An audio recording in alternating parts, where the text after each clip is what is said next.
Good evening, everyone. Welcome. I will call the January 6, 2021 City of Fraser Planning Commission meeting to order, which we all have say the Pledge of Allegiance, please, together. I pledge allegiance to the flag of the United States of America and to the republic for which it stands one nation, under God, indivisible, with liberty and justice for all. Thank you, everyone. I will now read the notice of electronic public meeting. The Michigan Department of Health and Human Services, MDHHS, Republic. issued an order on December 21, 2020 that prohibits indoor gatherings at non-residential venues. And the Michigan Department of Labor and Economic Opportunity, MDLEO, issued emergency rules on October 14, 2020 regarding remote work by employees when feasible. In addition, the City of Fraser has declared a local state of emergency due to the ongoing COVID-19 pandemic. To ensure against violating the indoor gathering prohibition and in the interest of achieving the goal expressed in the MDHHS order and the MDLEO rules to protect the public health, particularly during a local state of emergency, the Fraser Planning Commission will meet electronically this evening, January 6, 2021, in accordance with the Open Meetings Act, as amended on December 22, 2020. Using Zoom for video conferencing and public access. This notice is required to ensure that those wishing to observe and or participate in the meeting have the opportunity to do so. The public can participate via the Zoom application, internet access via the Zoom website, and or via telephone using the Zoom telephone number and meeting ID. The public will be able to hear Planning Commission members and will be permitted to speak for up to 5 minutes during the public participation portion of the agenda. Please note that callers and viewers will automatically be muted and must remain muted until called upon to speak by the chair. Written comments will be accepted prior to the date and time, no later than 4:30 p.m., the day of the meeting, by the building department at zoning@MICITYOFFRASER.com. So that's zoning@MICityOfFraser.com, which is the method by which members of the public may contact members of the public body to provide input and or ask questions on any business that will come before the public body at the meeting. Public hearing comments will be heard during any public hearing that is conducted during the meeting, and other comments will be heard or reviewed during public participation. In the event of a change in the status of statewide or local states of emergency, the Planning Commission meeting may be changed from a remote meeting to a live in-person meeting to be held at the Fraser City Hall, 33,000 Garfield Road, Fraser, Michigan, 48026 on the same date and at the same time. The city will post notice of any change in method of conducting the meeting from a remote meeting to an in-person live meeting, and or any change in the meeting place for this meeting to the city's website at www.ci.fraser.mi.us. Interested parties should periodically check for such changes or contact the city's clerk's office at 586-293-3100. The City of Fraser and the Planning Commission thank all of you for your understanding and support as we attempt to navigate these challenging times together. So I will go to agenda item number 2, roll call, and I will remind our members to announce to where they are remotely connecting to the meeting. Ms. Traxler? Commissioner Barr.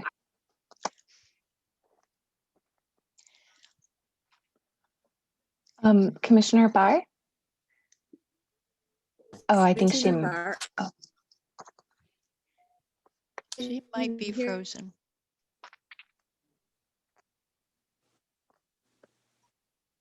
Can you hear me? Yep. Yes, we can.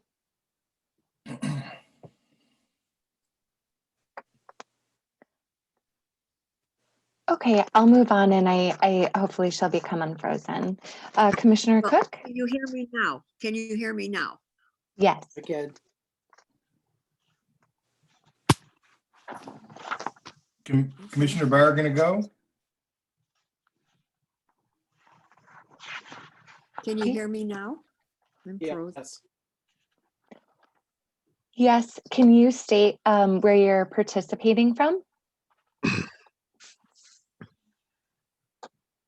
I think she's intermittently frozen, even with her video off. Commissioner Cook? Don Cook attended remotely from Macomb County, Fraser, Michigan. Chairperson Zarnecki? Yes, Kathy Zarnecki attending remotely from the City of Fraser, Macomb County, State of Michigan. Commissioner Farina? Frank Farina attending remotely from Macomb County, City of Fraser, Michigan. Commissioner Kyle? Commissioner Kyle is texting me. He's having problems with his Wi-Fi. He's going to try to get on with an iPad. Okay, I'll monitor the waiting room to make sure. Commissioner Perry? Kenneth Perry Jr. attending remotely from the City of Fraser in the County of Macomb, Michigan. And Commissioner Warnock? Randy Warnick attending remotely from Macomb County in the City of Fraser. You have a quorum present. Okay, thank you, Ms. Traxler. Agenda item 3 is approval of the agenda. Is there any discussion on the agenda? Any comments? And if not, I'll entertain a motion to approve the agenda as presented. I'll move to accept the agenda as presented. I'll support. Thank you. It's been moved by Commissioner Farina and support by Commissioner Warnick to accept the agenda as presented. All those, well, let's do roll call, Ms. Traxler. I'm sorry. Commissioner Farina? Yes. Commissioner Warnock? Yes. Commissioner Barr is not present at this moment.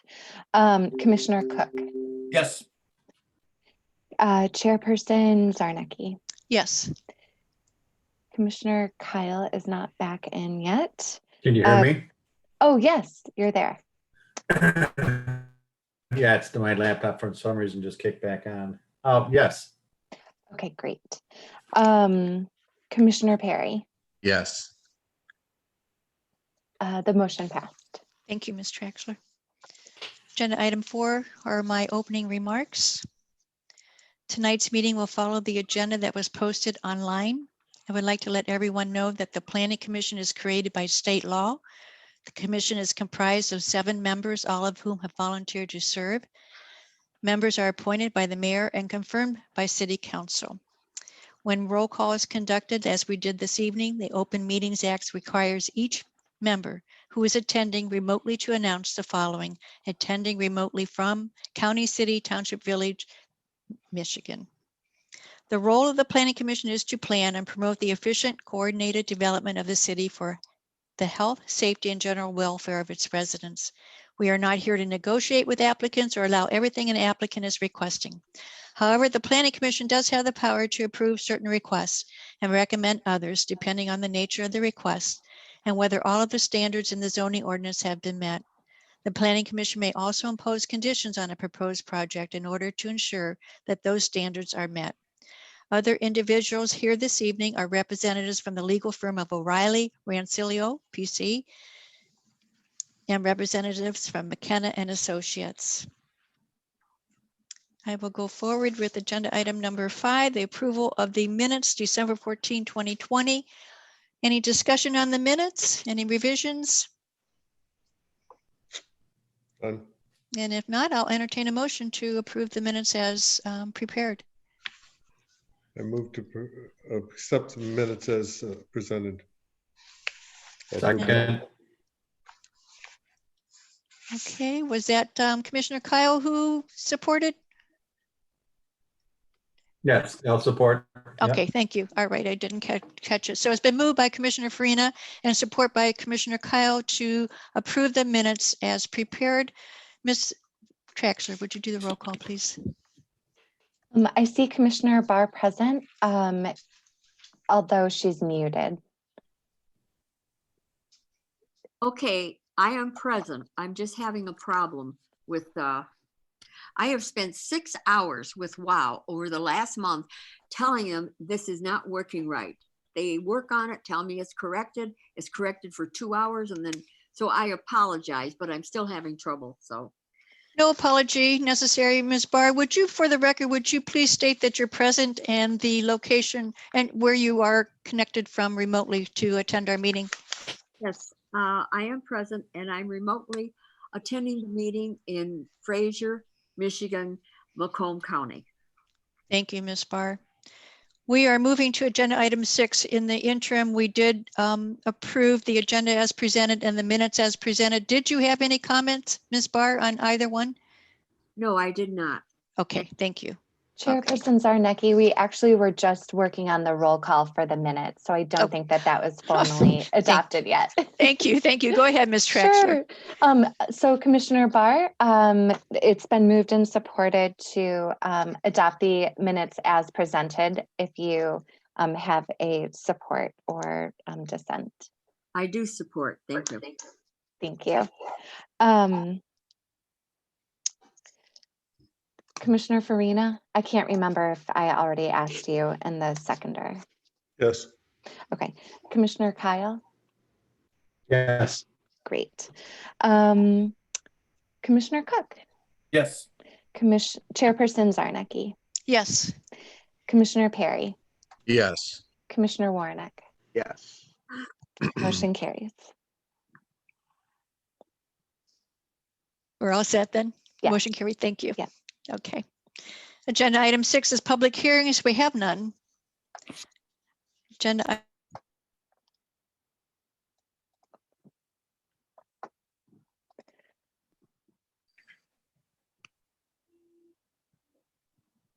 I accidentally muted you. I'm so sorry about that. That's I was trying to okay. mute myself. Trying to read lips. I'm thinking, wait a minute. There goes my job. Okay. There goes my job. All right. We are under new business A, elect planning commission officers, and I will entertain any nominations for, I assume we'll go with the chairperson first. Is that correct, Mr. Andrews? Is that how we would do it?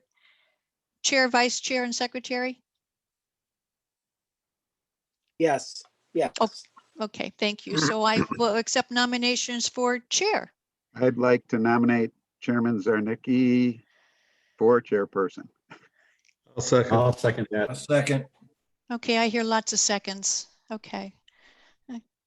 Are there, I have a question. Kathy, how many, it says a member of the planning commission may be elected to the same office for no more than 2 successive years. Haven't you already had 2 years? I have, Mr. Andrews, I have. Yes, that is very true. So it looks like in section 3 of the bylaws, which I'm looking at, that the only person that can serve more than 2 years in a row in the same office is the office of secretary. So I guess you're not eligible to be chairperson since you've done 2 times in a row. Thank you. And I thank you for everyone who supported that nomination on the floor. So I will nominate John Kyle I as will second chair. that. I really appreciate the confidence in me, but I would like to pass. Okay. You have a right to decline. Yes. How about you, Randy? I'd make a nomination for Mr. Frank Farina. No, I was nominating you, Randy. I'll second Randy. I'll second Randy. Do you accept, Randy? I think I nominated you first, though. No, I didn't. I got in there first, buddy. Okay, let me get this straight. Do we have 2 nominations? We have we have Mr. Warnick, who's been nominated by Mr. Farina. Commissioner Farina, and Mr. Farina was nominated by Commissioner Warnick. Is that correct? That's correct. And you need seconds for both those. Okay, so let's take Mr. Warnick's. second Randy. he nominate, well, slow down because my notes are not, I'm not catching up. All right, Mr. Warnick nominated Commissioner Farina and the support is by whom? I will support it. Okay, that's one nomination. The second nomination is Mr. Farina. He was nominated by what? Mr. Warwick. No, the first nomination was me nominating Randy. Okay, And that was supported by John, I think. Yes, I I supported it supported because it. no one was supported, but if John supported, that's good. No, you said me. All right, You- let's start. All right, you- we're really messing this up. Yes. Randy nominated Farina, right? By And this- Farina. And the support? John Kyle. Is that correct, Mr. Kyle? For Randy. John? He looks John's- frozen again. John's frozen. He's gone. I would support for Randy. Yes, I second Randy. Okay. Okay, There you go. we have Don Cook who's going to support for Randy. Good.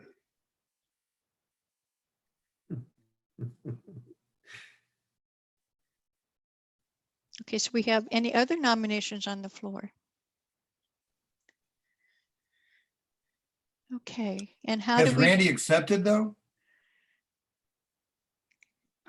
Here, I think no, he's no, already- that was No, a I'm not fake. muted. I guess I would. Yeah, I'm still fresh at this. I was always at the other end. You have a lot of experience, Randy. So, Mr. Andrews, would you please clarify how we do this? Do we do a roll call on each nomination? Well, that's a good question because I don't think we've ever done it in a Zoom format before. I mean, sometimes you do it with paper ballots and things like that, but that's a good question. Let's see.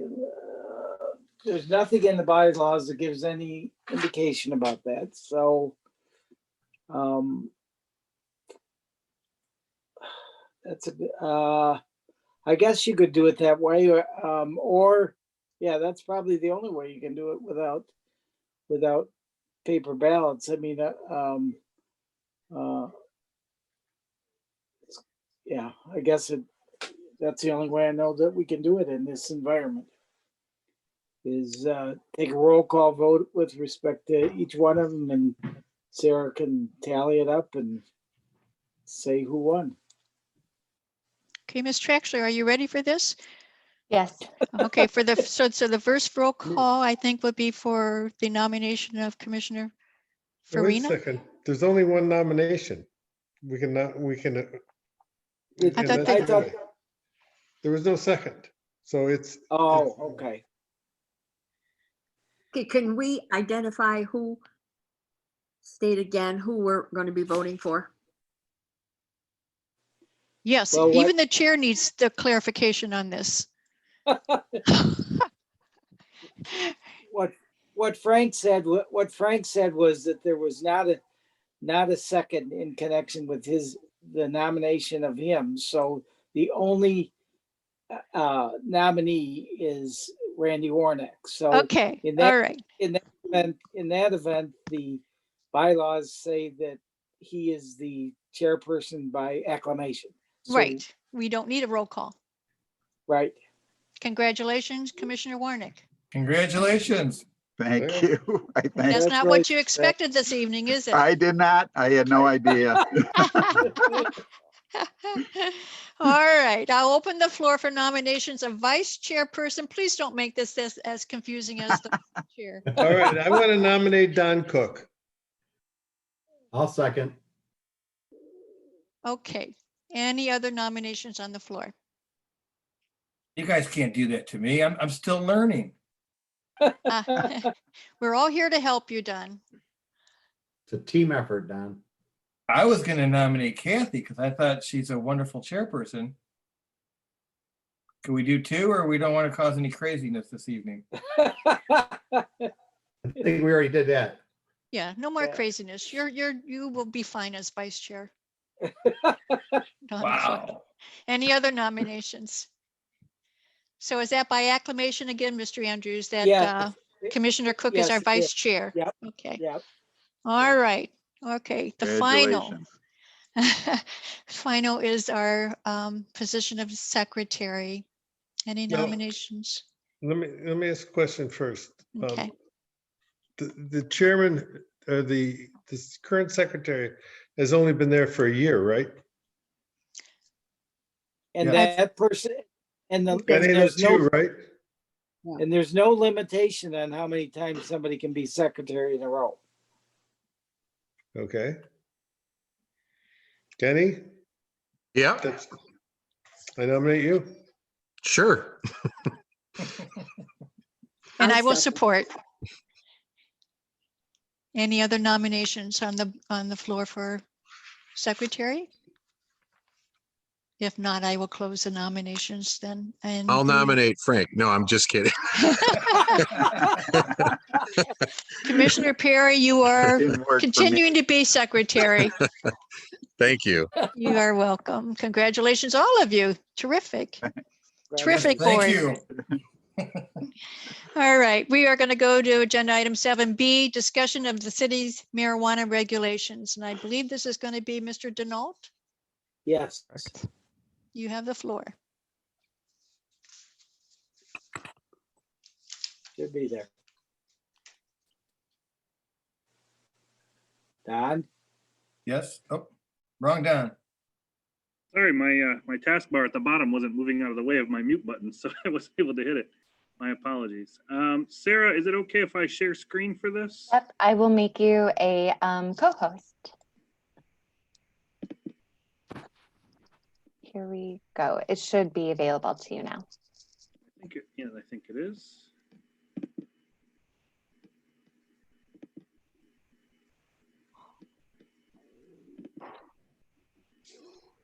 All right, so first, hi everybody, Happy New Year.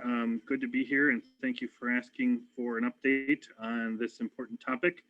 I wasn't sure, I should qualify that with, this is a big topic and I wasn't sure where to begin and end it. So I tried to pare down all of the information in my head and keep it simple for all of you. Ignore the date on this page here. I found myself using a free PowerPoint viewer on this laptop. It doesn't have the actual PowerPoint, so you're stuck with these little ads on the right-hand side. Hopefully your video, like it is on mine, is covering those so they don't get in the way of the presentation.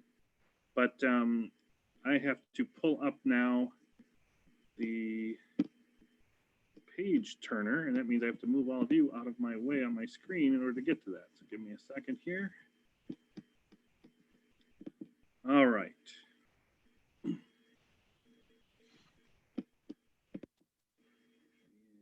Apologize, I'm having some technical difficulties. Give 1 second to get it right here. Is that the way you spell marijuana?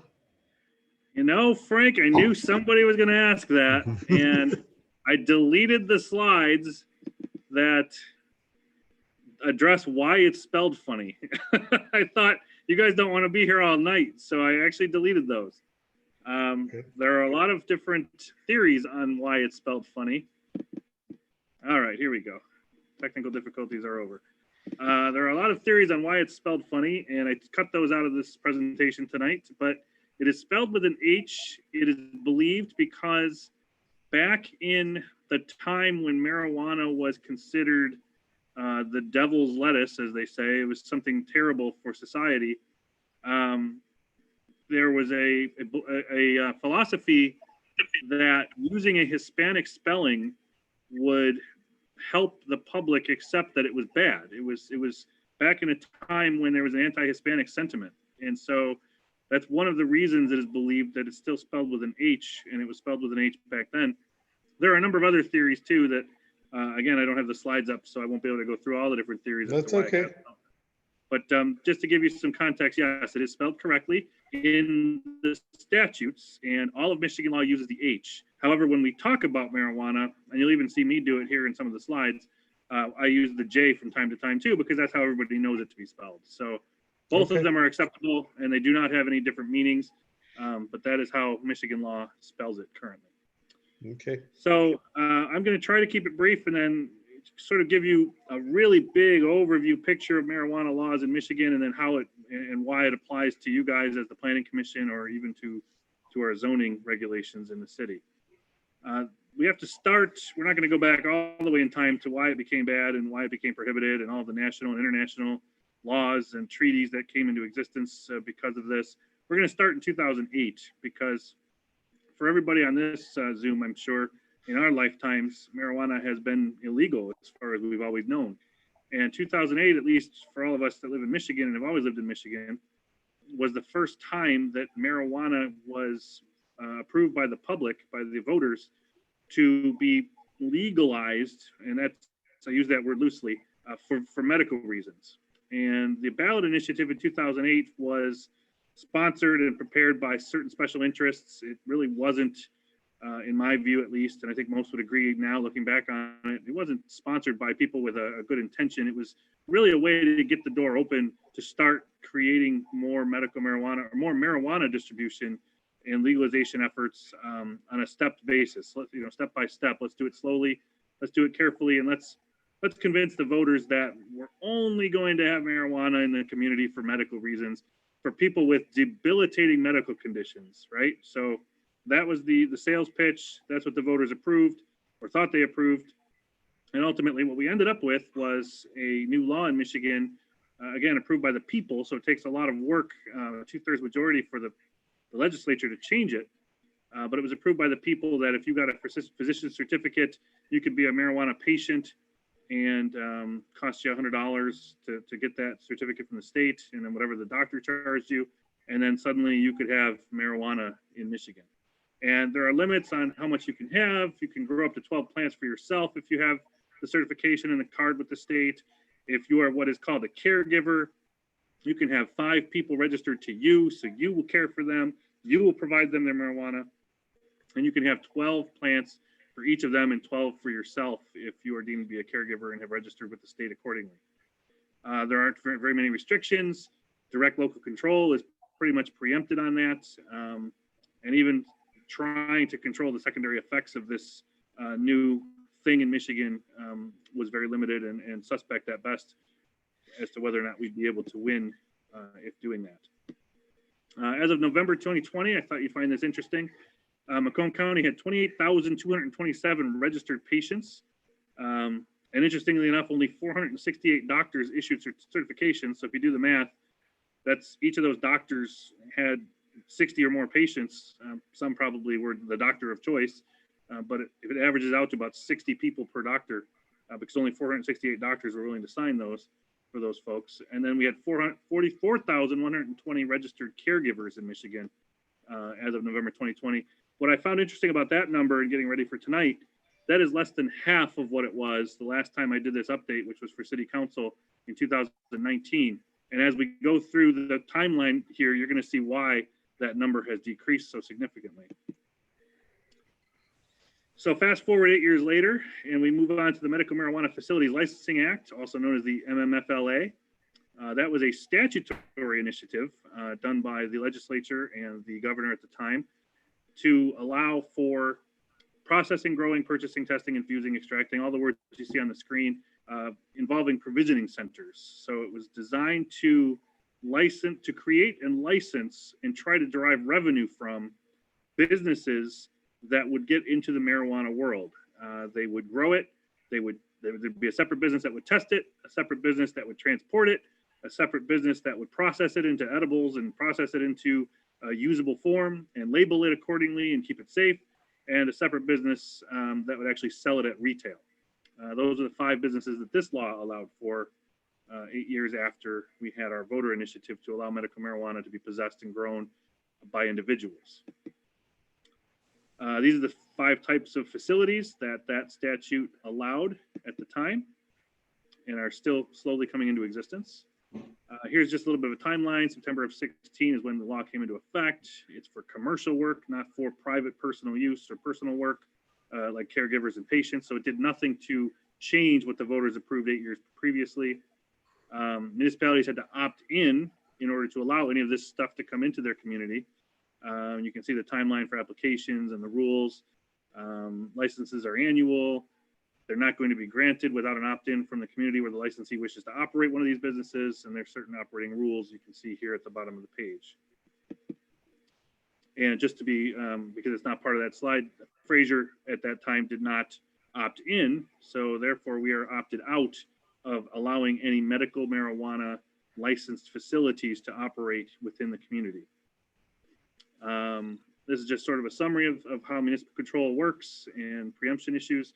We have complete discretion if we were to opt in over the types and number. So the communities that are dipping their toes, so to speak, into this world, they do get to decide how many of each and what types of each they want. So you don't have to have all of those different businesses. You can choose just one. If you just wanted to allow a transporting company, for example, a municipality could do that. Municipalities can enact ordinances, including zoning, which is valuable for the planning commission to know. So should the city council ever decide to allow this in the community, the planning commission would have, we think, the first say, I guess you'd call it, in terms of putting together a recommended zoning scheme for where they might be allowed as a land use. And you can see some of the things that would go into that consideration. You have drug-free zones to worry about, schools and churches and libraries. You have residences to worry about, federal properties, parks, daycare centers, a lot of different things to think about.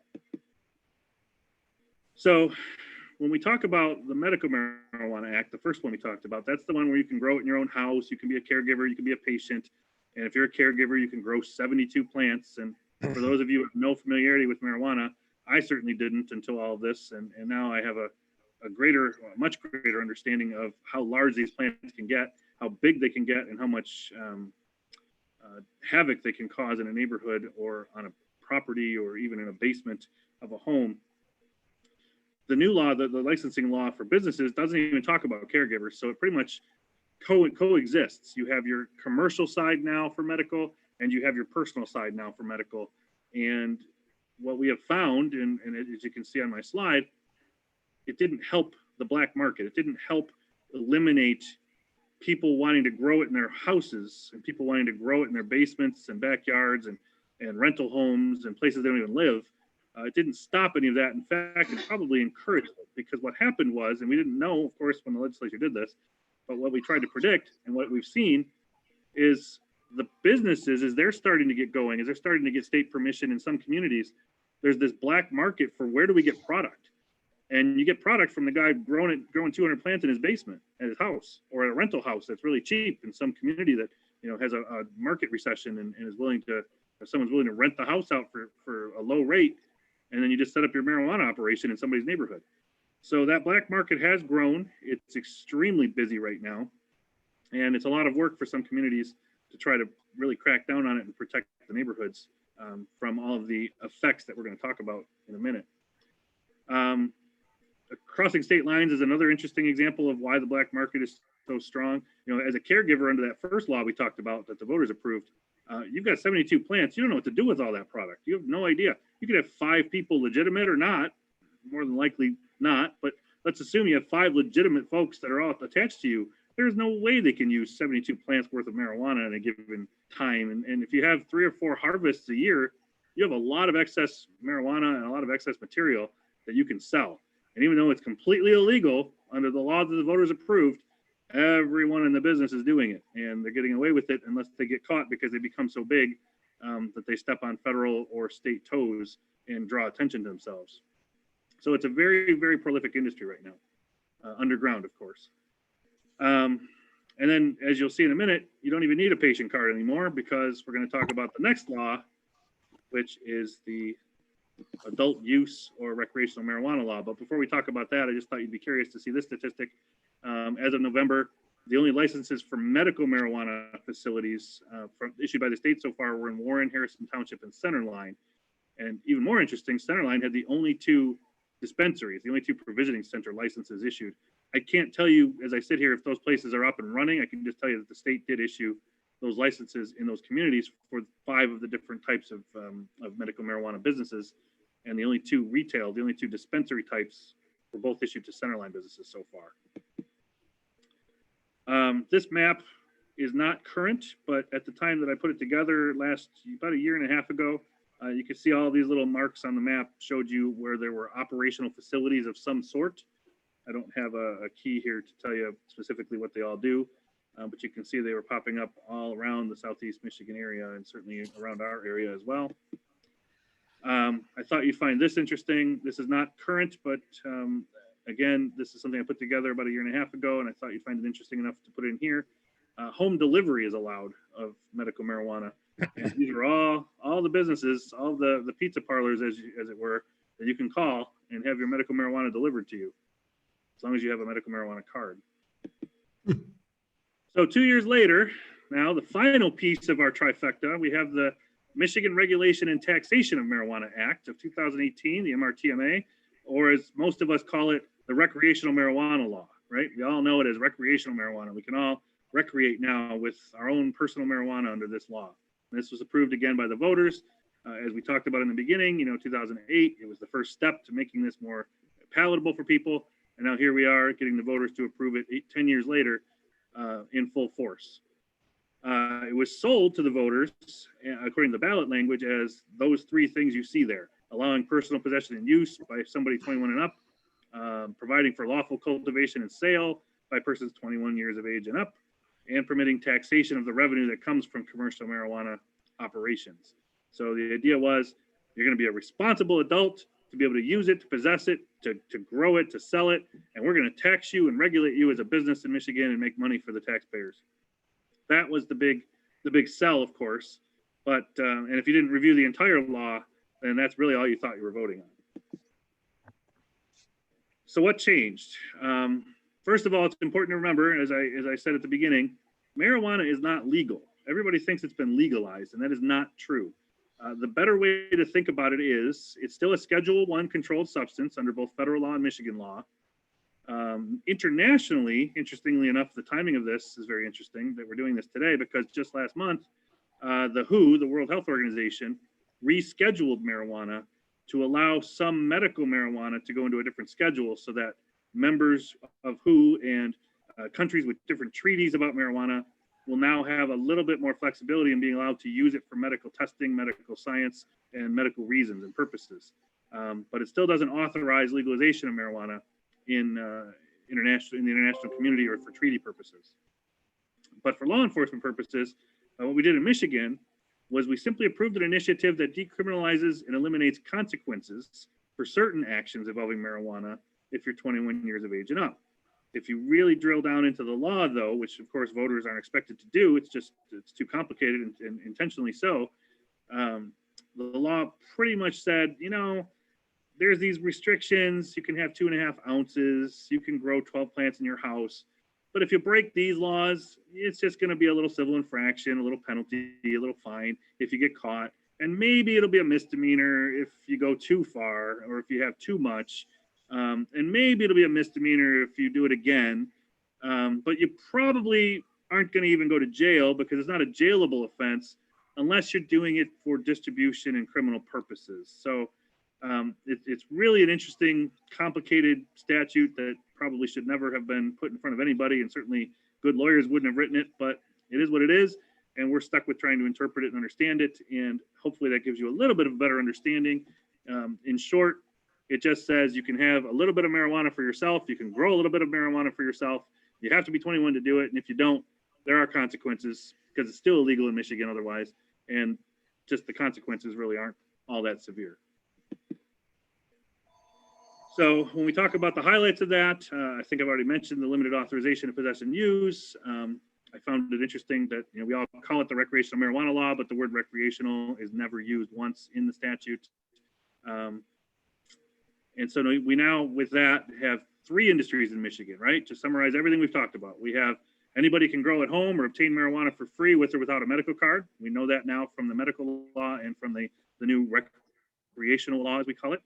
Anyone with a medical card can grow it or get it from a linked caregiver or buy it at a medical center. And now in 2020, anyone can buy it from a marijuana retailer, because the MRTMA is finally starting to kick in. Those are the types of businesses that you will see popping up now in 2021. A few are already popping up in 2020. These are the types of businesses permitted and authorized by name and defined under the new law, the MRTMA law. Class A, B, and C just means how many plants. It's like something like 500, 1,000, and 1,500 plants for C, B, and A in that order, if you want to apply for one of those. A couple of just nuances. Drive-throughs are still prohibited for some reason, even though you can get home delivery.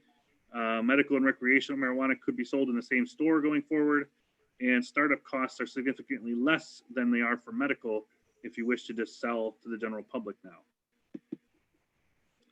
So far under that law, the only approved licenses from the state are in Warren and Harrison Township. And none of them, interestingly enough, are for dispensaries or retailers yet, but I'm sure that's in the works. So some predictions for you for what those laws mean for Fraser and all other communities in the state, certainly communities with more dense populations and more suburban character. The black market is still going to be worse in the short term because now anybody can grow it and pretty much get away with it with impunity. And I say that because it was one thing for law enforcement to check you out and make sure you had a medical card and make sure you had medical permission to do what you're doing. And then maybe get into your house with permission, or if they needed to with a warrant, and determine that you had the right amount of plants. Now, you know, if you're growing 12 or you're growing 15, how is anybody going to know? The fact that you're allowed to grow makes it difficult for you to get on anybody's radar that you're doing anything wrong. So if it's assumed you're growing 12, you might be growing 20, and the neighborhood won't know the difference. So as I note, law enforcement is pretty much almost helpless. It's difficult to monitor grow sizes, and county prosecutors aren't getting too involved in enforcement. Being in or out makes little difference for a community to opt in or opt out of any of these laws because everyone has much easier access now.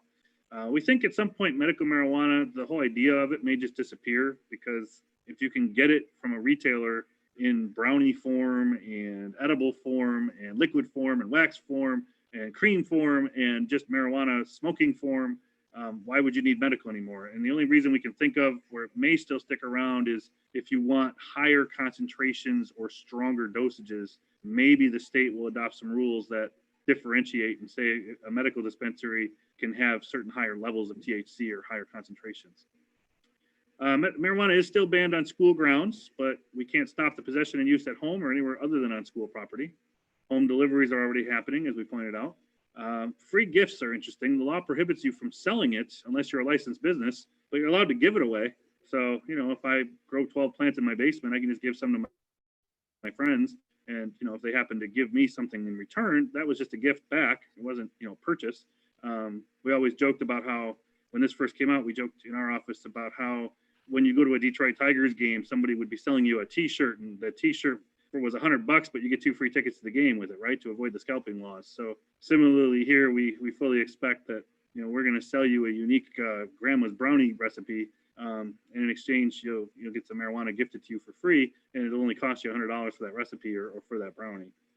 What does any of this have to do with the Planning Commission? You might be wondering by now, because I'm rambling on and really boring you with all the medical marijuana and recreational marijuana laws in Michigan. So why this is important to the Planning Commission and why it's an interesting time to talk about it is because we finally got some clarification from our Michigan Supreme Court in 2020, last April, that indicated that we do have the right as a community to zone where medical marijuana can happen, whether it's growing, selling, or providing, I guess we should say, dispensing to patients. You're really not allowed to sell it as a medical marijuana provider. But in 2020, it took forever to get there, which is why they were only talking about the very first law, going back to where we started tonight, the Michigan Medical Marijuana Act, the one approved by the voters in 2008. But the DeRuyter opinion involving the Township of Byron finally gave us the answer. The municipality can regulate land use under our Zoning Enabling Act in Michigan, as long as we don't prohibit or penalize the cultivation of medical marijuana as a concept, and we don't impose regulations that are unreasonable and inconsistent with the regulations established by state law. So they rejected the argument that the state law preempted us from determining where marijuana can be cultivated. And oddly enough, Byron wanted to limit marijuana cultivation to people's homes. You know, we're dealing in Macomb County with trying to get it out of people's homes. Apparently, I don't know where Byron is, but apparently Byron felt we're going to make you do it in your home and nowhere else. That's the only place medical marijuana growing is going to be allowed. And it's going to be done under a home occupation authority, and we're going to regulate it that way. And it must be contained completely indoors. And so the Supreme Court upheld that regulatory idea, that zoning idea, So growing marijuana is not permitted. Medical marijuana, I should say, is not permitted anywhere else in the township of Byron, only in one's own home and only as a home occupation that is indoors. In December, we received what I would call a companion opinion, and it may be a too strong of a term, but in the Pontius case involving the township of Ypsilanti, Ypsilanti is allowing medical marijuana dispensaries and nurseries. I don't know where they came up with those terms, but I think they were going a little farther and being a little more liberal with what medical caregiving could be allowed in their community under that 2008 law. And they were saying you can do it, you can give out your medical marijuana to people, you can grow your medical marijuana, but you can only do it in light industrial districts. That's the only zoning district we're going to allow that to happen in. It's not going to be a home occupation. It's not going to happen in your homes. So Ypsilanti was on the right track, I think, in trying to get it out of people's homes to protect the housing stock, to protect neighborhoods from secondary effects such as odor and other things, which we'll talk about. But that's where they decided it should go, light industrial. And the Court of Appeals, because the Supreme Court ruled in the DeRuyter opinion earlier, the Supreme Court said, Court of Appeals, you ruled one way, but since we just made our decision in DeRuyter, I want you to go back. We want you to go back now and reconsider. So the Court of Appeals did that, and finally in December said, yeah, based on what our Supreme Court has ruled, the Ypsilanti can go ahead and zone it however it likes. It's not a conflict to zone it that way. It's actually a complementary law because they're telling you where locationally that activity can be done, and that's the restriction they're going to impose. And otherwise, that state law may allow you to do those things, but like a lot of things in life, just because the state law says you can do it, doesn't mean you have the right to do it anywhere, anyhow, anyway. So they zoned it that way, and that has been upheld now finally by the courts after all these years. A few final observations, and then we'll talk a little bit more about why zoning and why local control matters. As I mentioned, marijuana is becoming more and more prevalent. It's much easier to access. There are much lower consequences for breaking the rules, and it's much harder for law enforcement to even catch somebody breaking the rule these days. One of the biggest issues, but not the biggest, I'm finding, but one of the biggest issues at first was odor. My parents, obviously I grew up in Fraser, right? My parents are still there, and I was at my parents' house a couple months ago. And for some reason, I was talking to my mom about this, and she thought, it's not going on in my neighborhood. So as I was leaving, I walked outside, and I could smell it in the air. So I went back in the house. I said, Mom, come out here for a second. I said, do you smell that? She goes, yeah. I said, that's not a skunk. Do you know what that is? No, what is that? Mom, that's marijuana. That's what's happening. It's happening right here in your own neighborhood. You didn't even know it because you just thought it was just an odor in the air, just something normal. So yeah, it's happening in all kinds of houses and all kinds of neighborhoods all around us. The odors were what originally started law enforcement and municipalities trying to figure out how to deal with it in neighborhoods, right? And I don't have it on the slide, but that is evolving now to much worse consequences. What we found this year, 2020, in addition to COVID and everything else going on, suddenly homes that were being rented, or even a few homes that were owned by the owner, were being used for massive marijuana grows, massive marijuana grows, and they were blowing their electrical panels. They were browning out the neighborhood. Where people would lose their computer, they would lose their power in their homes, all around that spot because they were using so much power to generate cooling and humidifying and all of the things that go into raising and growing these marijuana plants. They were blowing whole neighborhood panels, and DTE was having to come out and do repairs. And then what we were finding was that these houses were upgrading their electrical panels, and a lot of times doing it without a building permit, without any inspection, without any municipal oversight, just changing out the panel, upgrading the panel to a higher use panel so they could get more power to protect their plants and their investment. And then what we were finding, which goes sort of hand in hand with needing more power, is they were adding more air conditioning units to their homes. So if you're in your own neighborhood tomorrow or walking around or driving around your neighborhood and you see a house with more than one air conditioner, that's a pretty good sign that that house is growing more marijuana than 12 plants. Doesn't mean it's illegal. They might be doing it with medical permission to go up to 72. And in Fraser, we don't have any regulations that say you can't do the 72. We'll talk about that in a minute. But if you see extra air conditioning units, that's probably a sign that somebody's growing more marijuana in that house, because you don't really need more than one air conditioner for most houses in Macomb County. In addition to all that, those consequences, less law enforcement tools for all of this, higher community costs because of all of the work we're trying to do to protect people from it, and all these consequences I just mentioned. The black market continues, as we talked about. Housing stock, right? We don't see it yet because we exist in a moment in time, but as we go forward, we're going to see all kinds of interior damage, electrical, mechanical, mold, odors. All of this stuff is happening right in the middle of neighborhoods, often in rental houses because somebody chose to rent their house out instead of selling it because the market didn't allow for a sale. And getting future value for those houses and getting value for homes that are stuck next to those houses is going to be a challenge, I think, in the long-term future. So for planning purposes, how does this impact the zoning ordinance, or what should we be looking at or talking about when it comes to zoning? I take the position, and I've talked with Sarah and her team and our team, that at the moment, the cultivation and growing of marijuana is not a permitted use in any zoning district in Fraser. It just isn't. You can't use any property in Fraser as a place to grow marijuana, as a permitted principal use. That doesn't mean that you can't grow your personal marijuana, because you're still using your house as a house, you're still using your store as a store. But if you stop using your store as a store or your house as a house, and you start making your principal use to grow and distribute marijuana, now you're outside of our zoning ordinance. We do not permit that as a use. So if you're not in harmony with your use permit, you're not in harmony with your C of O that's been granted for your site, or if you do anything that transforms your use into something different, that's all still prohibited under our zoning ordinance. So we're in a pretty strong position, I think, there. In fact, as an example on here, last year we were able to get rid of an industrial tenant who had decided to just use an industrial space for a grow house. And we were able to get them to relocate. They're gone. And they currently are marketing the building for sale. And they've even improved some of the electrical and other things that got really messed up from their operation. Our McKenna team did a great job of really making sure that they got that thing in order and got out. As I noted, you can still grow 12 plants in one residence for personal use. That is 12 plants per residence, not per person. So there should never, ever be somebody growing more than 12, which in a way, we hope will mitigate, right? It'll keep the odor down.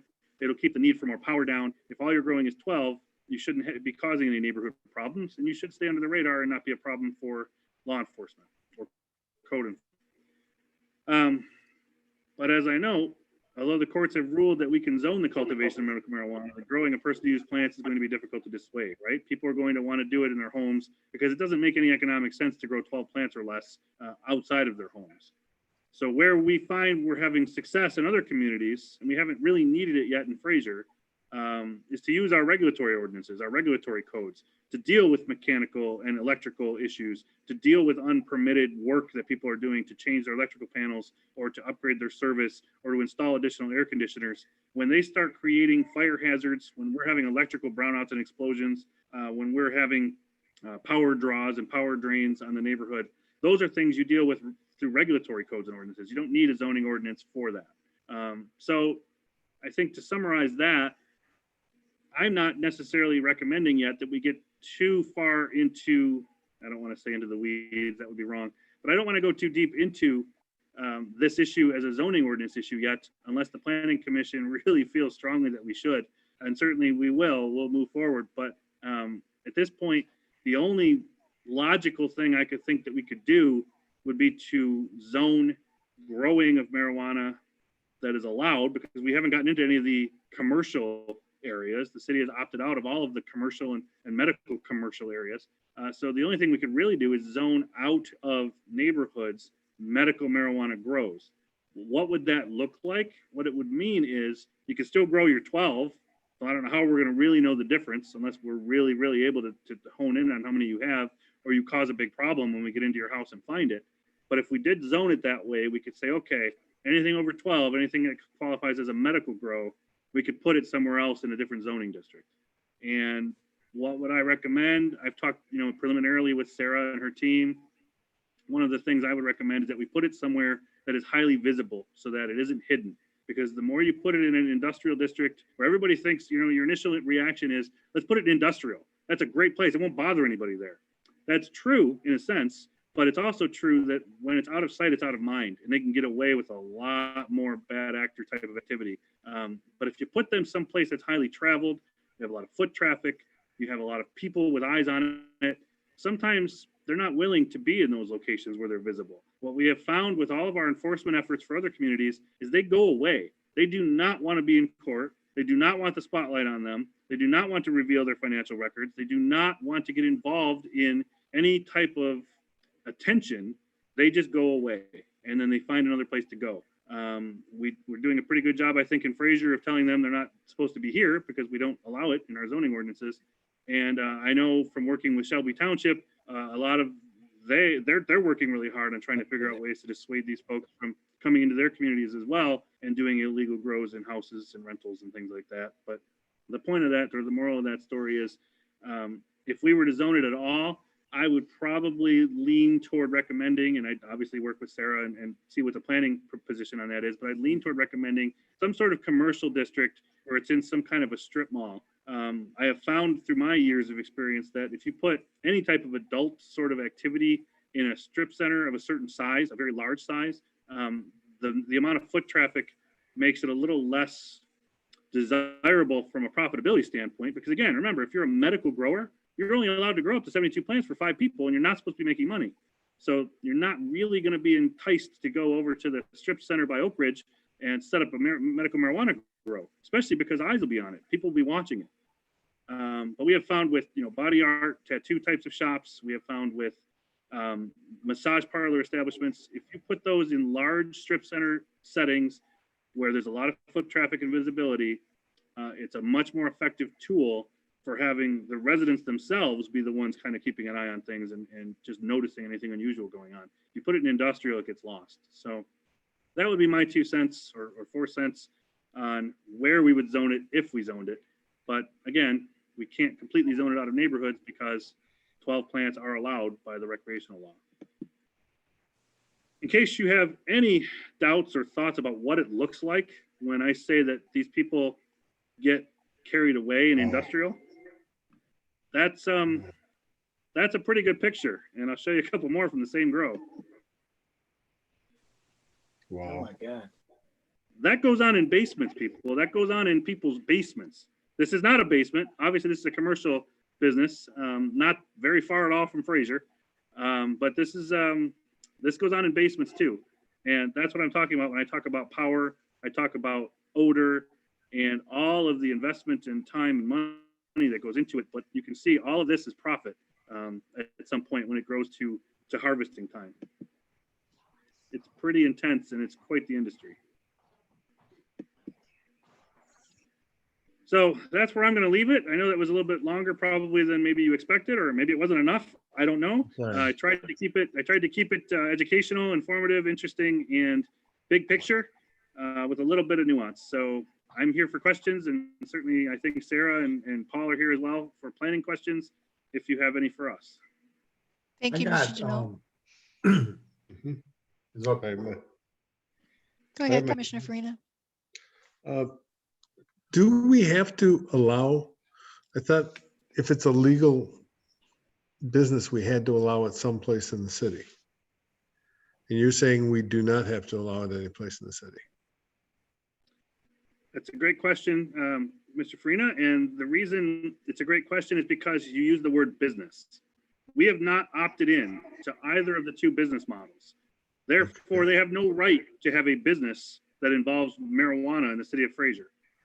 That leaves us with, do they have a right to grow for personal medical marijuana use? Not a business, not for profit. My answer to that is we have not zoned it at all as a permitted use. So they could certainly come to us and say, ask us for a use variance, right? They could come in and say, this district that I want to do this in does not allow for me to do it, but I'd like to do it as a caregiver. So I'd like a use variance to be allowed to do it. And then at that point, it would go to the Zoning Board of Appeals, and they would be the ones to decide if the standards under the zoning ordinance have been met for a use variance in that fashion. You find that happens quite a lot as communities are trying to catch up on newer types of fads. Hookah lounges are a great example of the one that came before this. Hookah lounges weren't zoned anywhere. Nobody knew what a hookah lounge was. And suddenly hookah lounges started popping up, and no communities had any ordinances that allowed it as a permitted use. So our advice always has been, they would need to get a use variance. It's not a permitted use anywhere.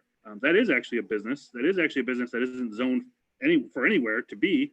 And no one has yet challenged that or made the argument that we've exclusionarily zoned it out of the city. So I think in this case, we don't have to worry about any business challenges. It really just comes down to if you really get somebody who is already independently wealthy because they're doing everything completely legally and they're not selling any black market marijuana, and they just want to grow 72 plants for 5 cancer patients. You know, if that person wants to set up shop somewhere in the city, that's what a use variance is for. I have one other question. Since it's still illegal, that means doesn't that mean that they cannot have a bank account and the banks won't accept their money? Is that true? Oh, if only that were true. Yes and no. Because of FDIC insurance regulations, and because it's still illegal federally, you are partially correct. Most banks won't take your money if they know it's associated with a federal crime. There are credit unions, though, that are popping up that are being formed by industry folk, and there are other ways of laundering marijuana money to get it into an account. One of the creative ones we've seen is you are a landlord for the business and you rent it to your tenant. Your tenant is also your business, but it happens to be marijuana, and your tenant pays you rent, and then you take the rent and you make it a rent payment, and now you as a landlord business deposit the money in your landlord account. So they have found very creative ways, and I don't think the banking industry has really been an impediment for them. Now, although it's allowed in Michigan and it's allowed in Canada, it is illegal to take it from Michigan to Canada or from Canada to Michigan. Is that correct? That's correct. It's illegal to transport it over state lines. And ironically enough, Frank, that's what they're doing. I find my law enforcement folks tell me that for some weird reason, Michigan marijuana is really in demand in California, but California marijuana is really in demand in Michigan. And it's just a strange, I don't know enough about that world, but it's an interesting nuance of the industry that they are shipping this stuff across state lines every day in large quantities. Unbelievable. Well, what if we said we could have it in any area that is not within 2.5 miles of a school? Then I don't know that there'd be any area in Fraser. There's no place in Fraser. Exactly. Exactly, right? Yeah. I did something like that once, Frank, with a fireworks law that I wrote for another community. And the fireworks law, I put some really unique provisions in there, like if you're going to set them off on your front lawn, you have to be 50 feet from your neighbor's lawn in all directions. And somebody pointed out to me once that by doing that, there were very few homes in the community that could actually have their own fireworks show on their front lawn. Yeah. Another thing you could do, they did it in Shelby Township already. Most homes, the HVAC system and electrical will do 12 plants. When you start doing more is when you have the issues. And Shelby Township started recently. I do HVAC and electrical. If you're adding an air conditioner, there's a form you have to fill out so the city knows that they're adding, so they can tell where these places are popping up in residential homes. And that's something the city can do right through the building department. And John, Sterling Heights is doing that too. We've actually helped both of those communities with those ideas. The idea being that the fire marshal in particular is not interested in having second air conditioners approved because he knows that that's what that's for, and he knows eventually he's going to be going to that house for other issues, bigger issues like a power explosion at a power conduit or a panel. We haven't been contacted from. We haven't been contacted from Sterling Heights yet. Just Shelby is the only one we've been contacted from. But we do quite a few of these houses. We do HVAC. Our business in Shelby Township, we have one right next door. It's a bigger house, historical house. And we didn't do it, another company did it, but they put 30 tons of cooling in the house and 30 tons of cooling in the garage. And Edison actually set a new transformer in the backyard for them. And when you get to work in the morning, some mornings, I mean, it just reeks in our parking lot. Yep. And if you think about it, or if you didn't know, we have desperately worked with DTE to try to figure out if we can convince them to get on our team. They're very reluctant for a lot of reasons. For one, they're a customer service oriented business, right? They typically don't turn people away who ask for an upgrade. They will work with the community though. If a community needs help or has a regulation on the books that says you can't have this or that, they will honor that a lot of times. And we're also finding it's very difficult for them to allow, and this is their legal people, I'm sure, telling them this, I know it is, to allow them to disclose power consumption numbers for individual customers. So ultimately, law enforcement has to get that through a search warrant to find that power consumption is 40 times what a normal house should be. Yeah, all of those concepts play into the enforcement game, if you want to call it that, because it becomes that. It becomes trying to catch the mouse that's scurrying around. And John, to your point about HVAC, I think Sterling Heights just caught somebody, the main guy for the industry in that area, who was installing the new panels and the new HVAC and the new air conditioners illegally. He was doing it without permits. He was sort of the guy everybody went to. So I don't know what happened to him or how that's going, but my understanding is they may have caught him by complete coincidence when they were at a house one day and he was showing up there. Hey, Don. Two real scary Yeah, right. things. First one, the ones growing in their house, those problems are always too late when they find it, because you got them using 2016 gauge extension cords off a 15 amp circuit, and the fires that start from them, and it's always too late. Yeah. So you're always catching them later than you even wait looking for power consumption. And the second thing that scares me is what you said about at your parents' house, because John Kyle lives across the street. So I know the house. I know the house he's talking about. I wasn't going to say that though. Okay, so I walk by it all the time, so I think I know where we're talking about. Okay. How do you don't think discourage it's something illegal. like that? When you smell it in the neighborhood, is there something that a neighbor can do? Sure.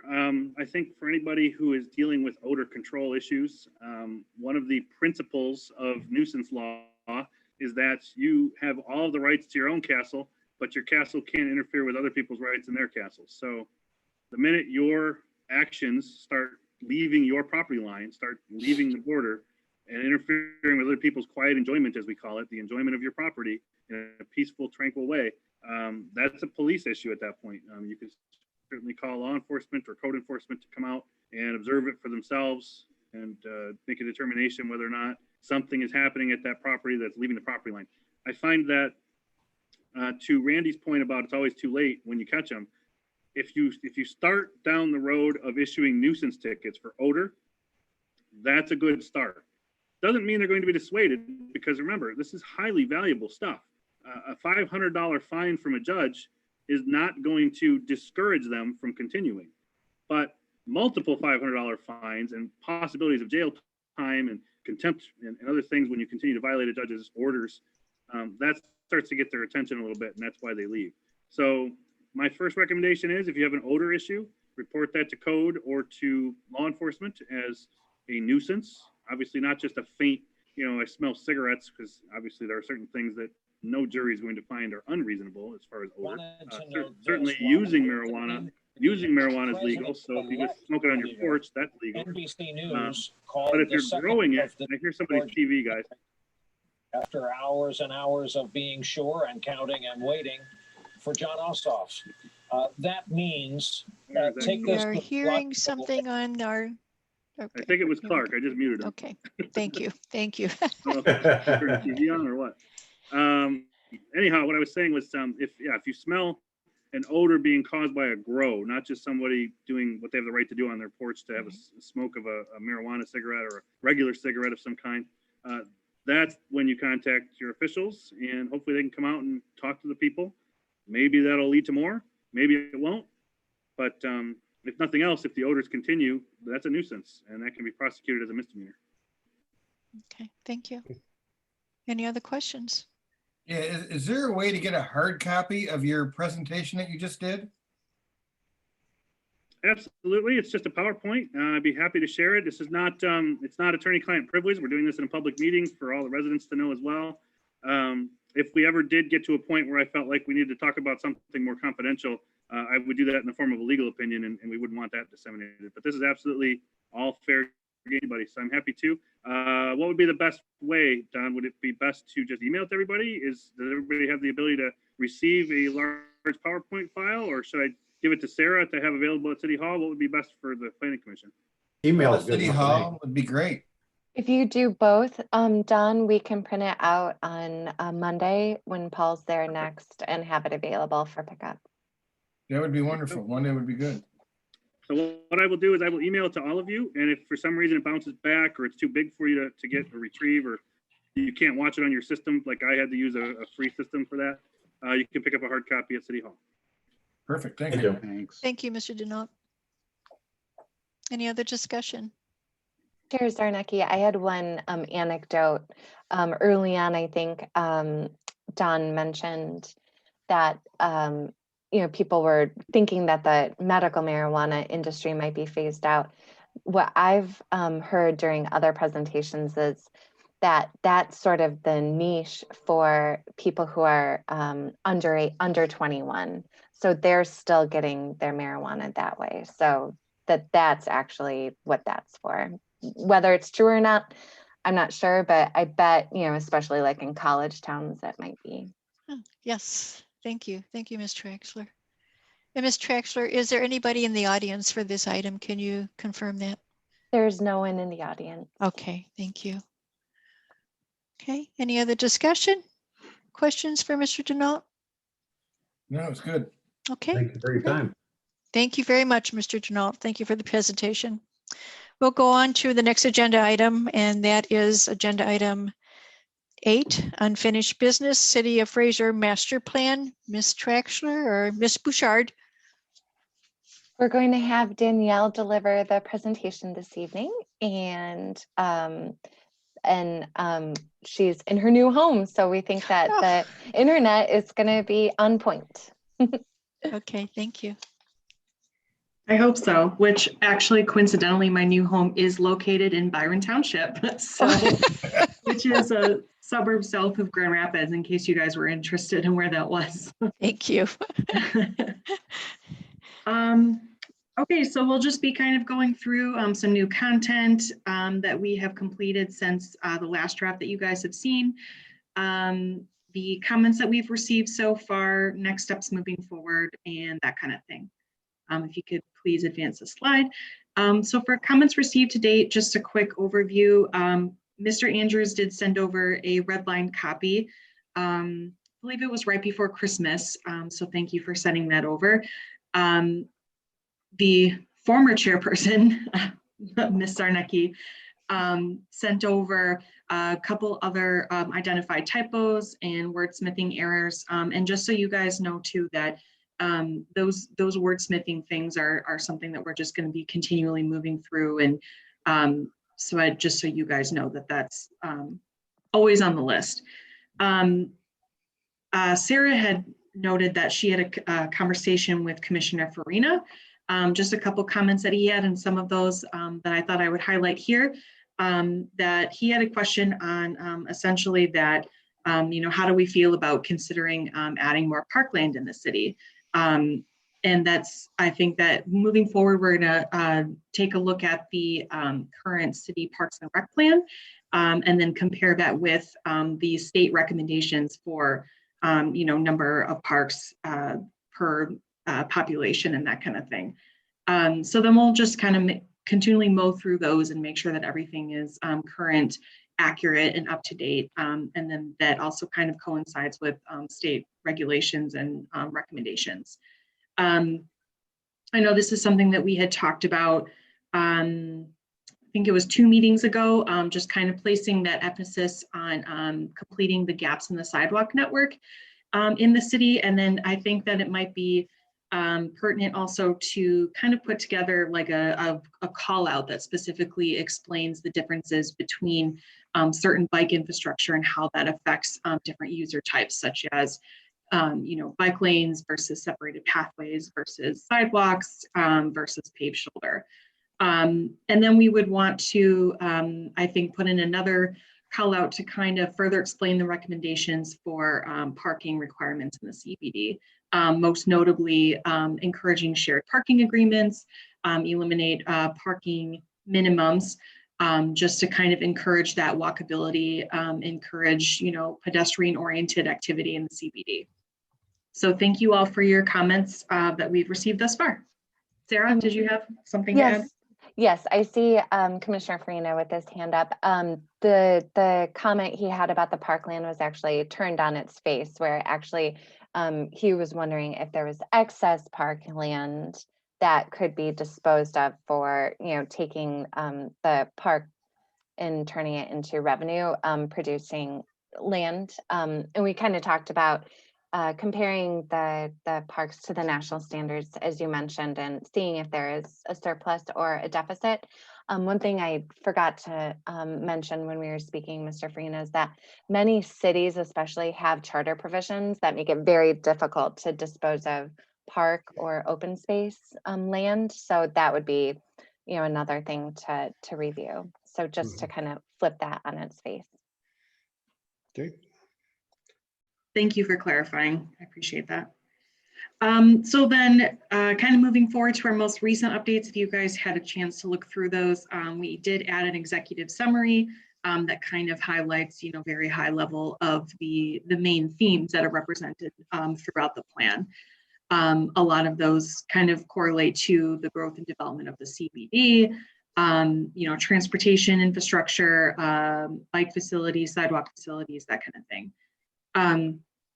We did add additional content and detail to the community survey results. If the previous draft had just kind of like the high level summary, but we did kind of do a little bit of a deeper dive into that section and added more detail to that and percentages of respondents to certain questions, and kind of organized it by goal. We did add some more images and captions that are kind of in a more organized fashion as they were prior to this draft. So hopefully those captions kind of make a little bit more sense on the planned character and the existing character differences that we wanted to kind of pull out.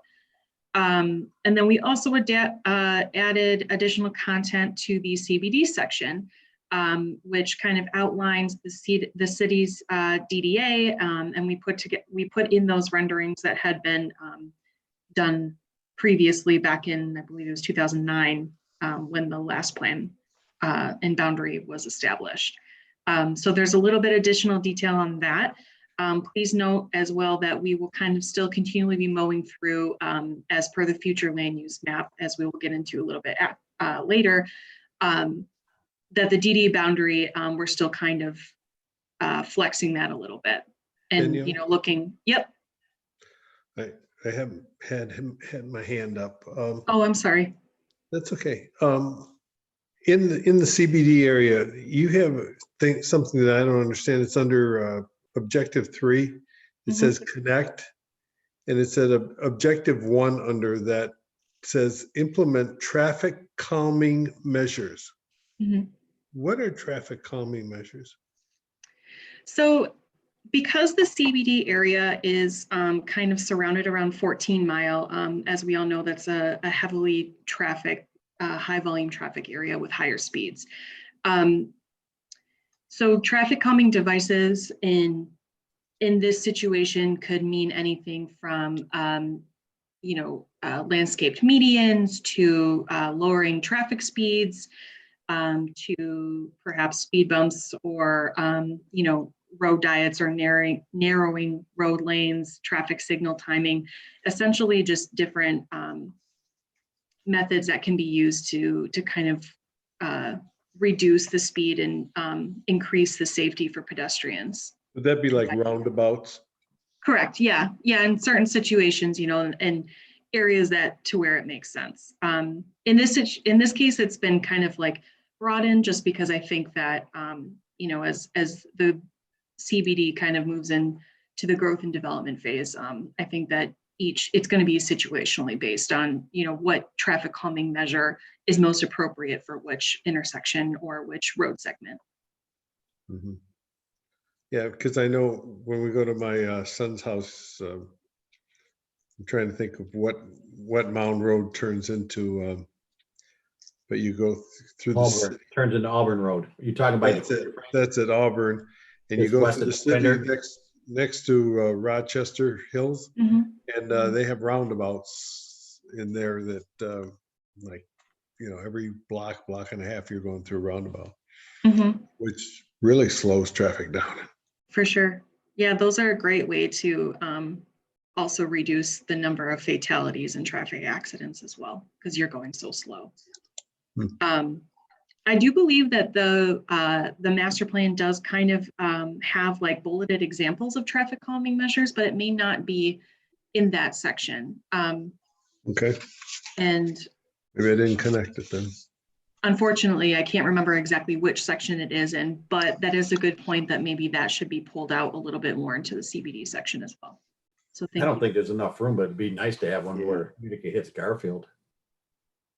That's like the one that you're talking about on Auburn Road between DeQuinder and John there. Yeah, see, that's a small one. They added that parking next to it, and if you open your door, you got cars right next to you coming down the street. It's kind of too tight right there. So you need to have an open area. Garfield would be good more. Garfield and Utica Road would be nice. Yeah. Anything to Garfield would be nice. Yeah, I did notice when I was going through a lot of the SEMCOG data too, that Garfield kind of consistently popped up as having like more of a poor road quality for their PACER ratings. So that's something to think about. And then moving forward, just wanted to give a little bit more background on the implementation plan and the methodology behind kind of where and how things are placed the way that they are. So this is kind of a lot of text, but it basically just describes what is the criteria for evaluating priority items. Priority a lot of those are just kind of like your zoning ordinance amendments, the first steps that you would take to start moving into the implementation phase. These kind of include the zoning ordinance amendments, administrative steps, that kind of thing. So in other ways too, that priorities can kind of coincide with, you know, various safety concerns such as pedestrian enhancements or, you know, specific bike infrastructure needs, that kind of thing. Priority A's also kind of encompass the things that the city is already doing, which kind of pulls out, you know, the certain partnerships or, you know, supporting and maintaining businesses, stable neighborhoods, just kind of making sure you guys are keeping them as business as usual and really calling that out and highlighting all the work that you guys have been doing. And then sometimes I think in certain situations, priority A's can kind of be that low-hanging fruit, which are sort of like less cost-effective or less cumbersome tasks or things that might take less time, you know, which I think can also kind of falls under the umbrella of, you know, zoning ordinance amendments and that kind of thing. You could please, oh, thank you. So priority B items, essentially the methodology for determining Bs, just kind of those are, include the next steps for administrative tasks, such as establishing partnerships, and oftentimes they're a little bit more expensive and take some more time to complete or to start implementation because you have to have priority A objectives in first before you can move on to B. Priority B objectives may also include or involve studies or supplemental plans like a DDA plan or a corridor study or walkability study. So it just kind of depends on the specific task.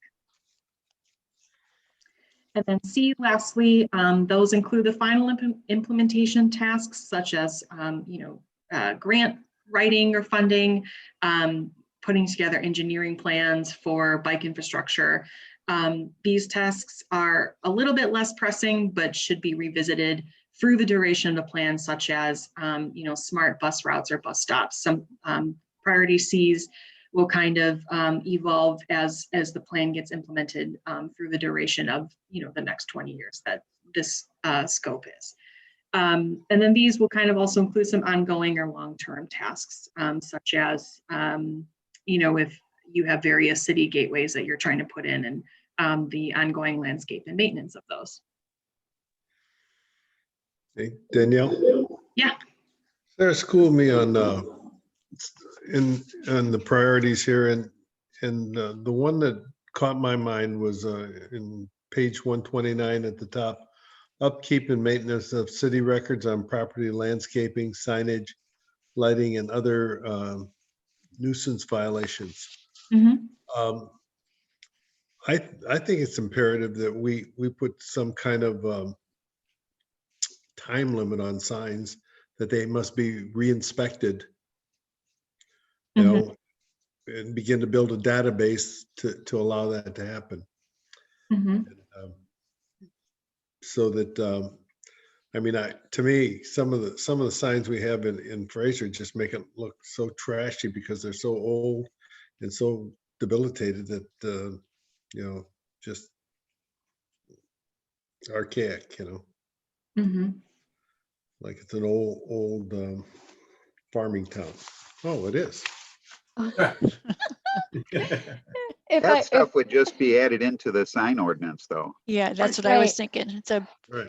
Implemented in the ordinance. But wouldn't that be a priority to put in the plan? Update Yes. the sign ordinance? Absolutely. And as I shared with Commissioner Farina, we think that coming out of the zoning ordinance technical review, getting that sign code rewritten is, I think Paul would agree from kind of working, doing the zoning administration, that is probably #1 priority. We hope to get started on it even before the master plan is adopted. And we will collaborate with, the folks from O'Reilly Rancilio on the best way to craft, the appropriate kind of sunset provisions or certificate or license for a sign. And I think what that means is that it would be pulled out of the zoning ordinance and put into the general code of ordinances, so that it's a police power code, which is, not a discussion, obviously, for tonight, but I think, definitely something that we should write into one of the early actions. In one of the categories, probably not CBD, but since they'll apply to the whole city. But thank you again for that idea. Yeah, thank you. I will definitely add that to the list. Additionally, as you guys have probably saw the email that Sarah sent out, I believe it was prior to Christmas, a couple weeks ago, we did make some adjustments to the future land use map. Most notably, the areas here that are kind of outlined in black in the bold outline. We did make a couple changes to the CBD core and fringe designations, as well as the transitional residential. Essentially for this, just to kind of get the group to kind of mow this over as you continue to review the plan, to make sure that these designations continue to make sense. I know that in the past couple of meetings, we've talked about CBD core and fringe and transitional residential more at length. So I think you guys, unless anyone has any questions, kind of have an understanding of the primary goals and purposes for these designations. But again, because we're kind of looking to support the growth and development of the CBD through the duration of the plan, that we want to make sure that we have these designations exactly where we want them.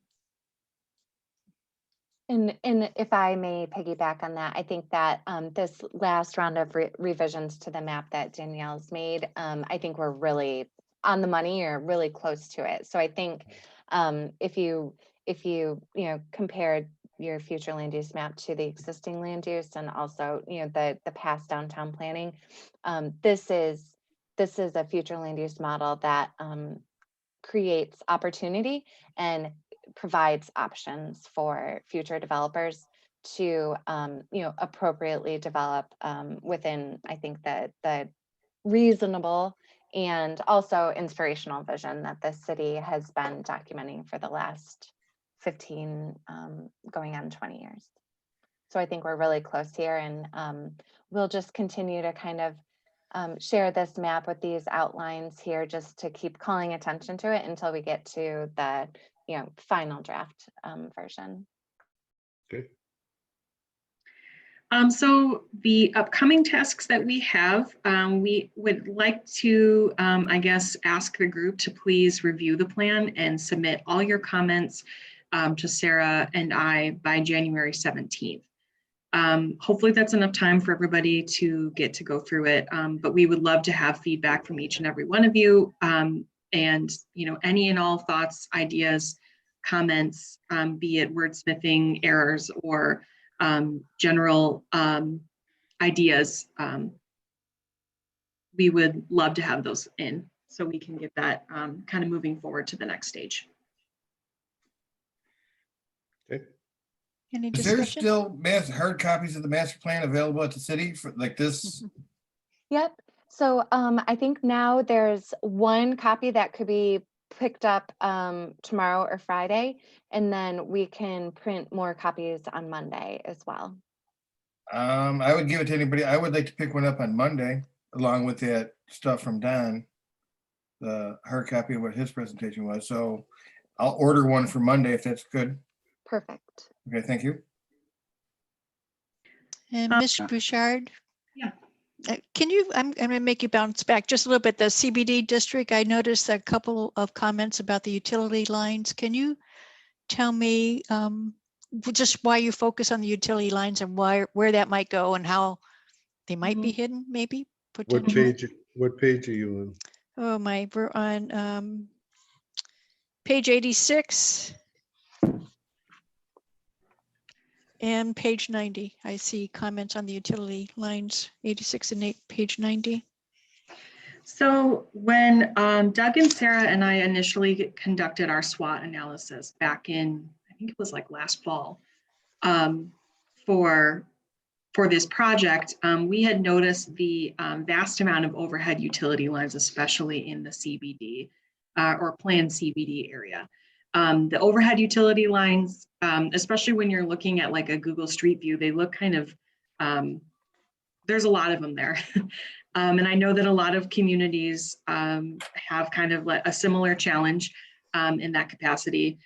So essentially that we are kind of recommending that the city move forward to perhaps bury those one day to kind of just reduce the amount of overhead utility lines that could, perhaps cause unsafe conditions or, unaesthetically pleasing central business district, to just kind of promote that walkability and, create an area that people want to spend some time in. Okay. That kind of helps explain that. Thank you. Yeah, but could the city require that in the central business district, overhead lines are not acceptable and that Edison would have to foot the bill for that? Or is that something we would have to foot the bill for? I'm actually not sure about that, Commissioner Farina. It's something that we can look into when plans come in. I think it would be like a totally redeveloped site. It would kind of, if they were starting fresh, we might be able to do that. But I don't think if it was a minor modification to a site plan, that would be like a reasonable expectation or condition. See, in my neighborhood, I live near 15 Mile Road. There are not overhead lines at all. Right. Yeah. Don't have them either. I know when I do service change, well, when I was in the field, I'm not no more, but when we would change services and we would go underground, Edison does charge for that. Yeah.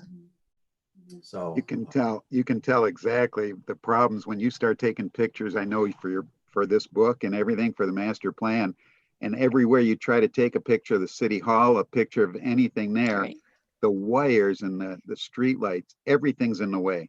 And it just takes away from the whole picture. You almost have to Photoshop them out.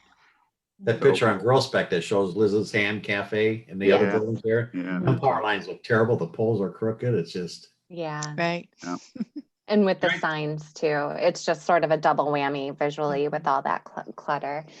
So I think, you know, what would be our hope or suggestion or recommendation would be, if and when the DDA, you know, gets kind of re-energized, if and when there's a tax increment financing plan that's put into place and the DDA starts to capture taxes and has the ability to bond or borrow against their future revenue that they're capturing, that even a modest streetscape project, you know, even just at our special four corners, would start the effort of burying those overhead lines and then kind of incrementally go out and out as you expand a streetscape as appropriate.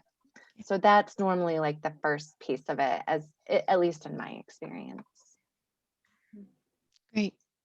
And I have two more items, if you don't mind. Danielle, take a note on this correction. On page 93, you have a picture of El Charro and the red caption underneath. It says, I think, rear parking, and it should say rear, R-E-R, Says Reed. and is Reed. Yeah, it So should be correct Reed. that, Reed to rear. Okay. And that's go what I don't know ahead. what you already got, Kathy, because I got about 6 typos. I went through this with a fine tooth comb yesterday. And I got about 6 typos, and I don't know if they're the same ones you caught, but that was one of them. Yep. Right. There. Okay. But Yeah. I've got them circled, and I can go through that with Sarah or Danielle another time. I mean, that's just fine tuning it. Yes, The I one agree. that I caught was on page 36. It talks about Masonic and it says Masonic's between 14 and 15. Masonic's actually between 13 and 14. Correct. Yes. But I think you guys did an incredible job on Me this. too. Definitely. I just, you know, I didn't read it very, very thoroughly, but I read the whole thing and it's just incredible. It really is. I'm very excited about it. It is, with all the things you added too. Hey, take into consideration page 82 too. You got a picture of Clinton Township instead of Fraser. That's what I wondered too. Is that on Gross Spec? 15. Okay. That's a florist shop across the street. So Yes. I would change that. Yes. Good idea. I'm sorry, Sarah, I forgot to tell you that. That's okay. We're gonna catch all the oops. We'll catch them all those are the for little you. things. Yeah. They're little Good. things. And I have, go ahead. Oh, no, I was just saying I appreciate it. It's sometimes when you're looking at the same document over and over again, it's like, you know, my eyes tend to glaze over the weird typos of you do. parking versus rear parking. It's always great to have a second pair of eyes. Always. Exactly. I think it's very well written, but after reading 20 pages, my eyes tend to glaze over too. Right. I agree. That's what happens. I'm going to make one suggestion, and you could poo-poo it. I don't care. I just found myself with some of the acronyms. I said, oh, what does that mean? I like RRC, and I say, I know what it means, but I have a hard time recalling it when I just read the acronym. Is there a way of like putting an appendix with the acronyms and then explanation as an added page? Possibly. I don't know. That could just be me. Yeah, I think that would make sense at the beginning.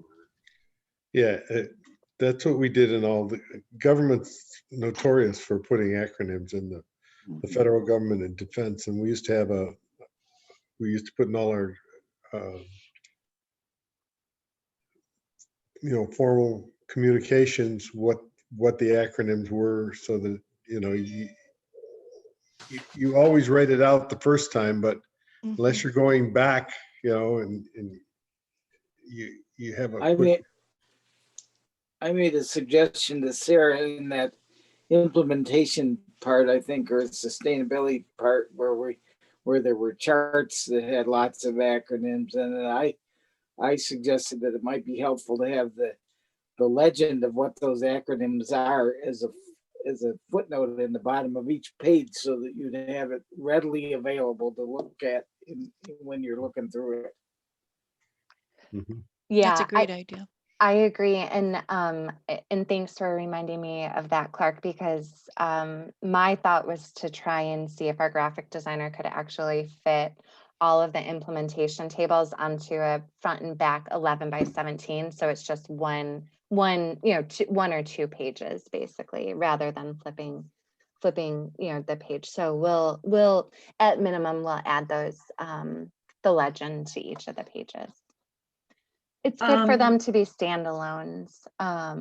Regardless, if someone was particularly interested in one of those topic areas, we could hand it to the police department and say, hey, can you let us know if you have any good ideas on how we can take care of some of these traffic calming and what have you. So sorry, Danielle. Oh, no. I was going to say the newest version that was sent out recently has that key at the bottom. But it's just, I think it's 6 or 8 pages rather than the 1 or 2 pullouts. But Perfect. We're getting there. Yeah, very close. And so Danielle. Yeah, I see that. I didn't notice it. Yeah, that's helpful. Sorry, I missed it. Yeah, I think Mr. Farina made a suggestion for that too, like a couple months ago, if I'm not mistaken. I'm just looking at the cover of this. It says 2021 on it, and then at the bottom it says December 2021. Is that when we think this is going to be published, or should that be December 2020 draft? Probably December 2020 draft. I encouraged everyone to do a search and replace to 2020, and we might have gotten a little aggressive on that. Well, so it's like in reverse. Yeah, at the top it's right, and in the middle it's right. We'll get this right. We will. But one thing on the schedule, the reason Danielle and I were thinking that we'd like to give you the rest of this week and the rest of next week for anyone who hasn't provided comments yet to get any into us is because we think and hope that the version that you receive for your packets for February 3rd is a, pretty much perfectly imperfect, if you want to call it that. I hate to call anything perfect, but a draft that you might find able to endorse for City Council to distribute. So we think that it's appropriate to build in just a little bit extra time rather than asking if you would like another meeting in January, in the hopes that you think that we're close enough that you think that you might only need one more meeting to discuss and move it forward for that public comment period. So the schedule that's on the screen in front of you now presupposes that you are comfortable waiting until February to discuss, the final draft again. It also, presupposes that we're able to get on the February 11th City Council agenda. If not, we hope that we might be able to get in front of them at their second February meeting, and then kind of sets out a schedule with all of the required steps in the state law. So if everyone is comfortable in theory, kind of with assuming that February might be your last review of it before it comes back after the public comment period, then I think we're in really good shape and are going to do kind of our final read through and incorporation of all of these revisions. Are all the missing graphics going to be there for them? Yep. So it'll be there. There won't be any like placeholders for photographs or anything like that. It'll be a totally complete draft. Yeah, I think we can do that. comfortable. I think we can get through. If I can throw up one thing, not throw up, throw in one thing. That's those new To boards get the again. group. So I just want the group to comment on it because this is my own personal opinion. And it wouldn't be if I didn't say something about the CBD. But on the fringe CBD, you've got a limit of 1 story for commercial buildings. Well, I keep looking at that drawing, that conceptual one from Klein looking down Garfield toward 14. And I keep thinking, you know what, you're allowing in the CBD did we say 4 stories too, or 3 and 4? 3. Three. So going from 1-story commercial and then all of a sudden we're hitting 3 stories, just like that. It's not as transitional. I was thinking maybe 2 stories for the fringe even, to allow maybe live-in works or something like that, because you got a lot of pictures in there of a downtown with things like that, with the windows upstairs, the 2nd floor, making it look that way. I think as a transitional thing, since you have 2-story houses, Yes. why not allow 2-story commercial buildings in the fringe working up into the CBD?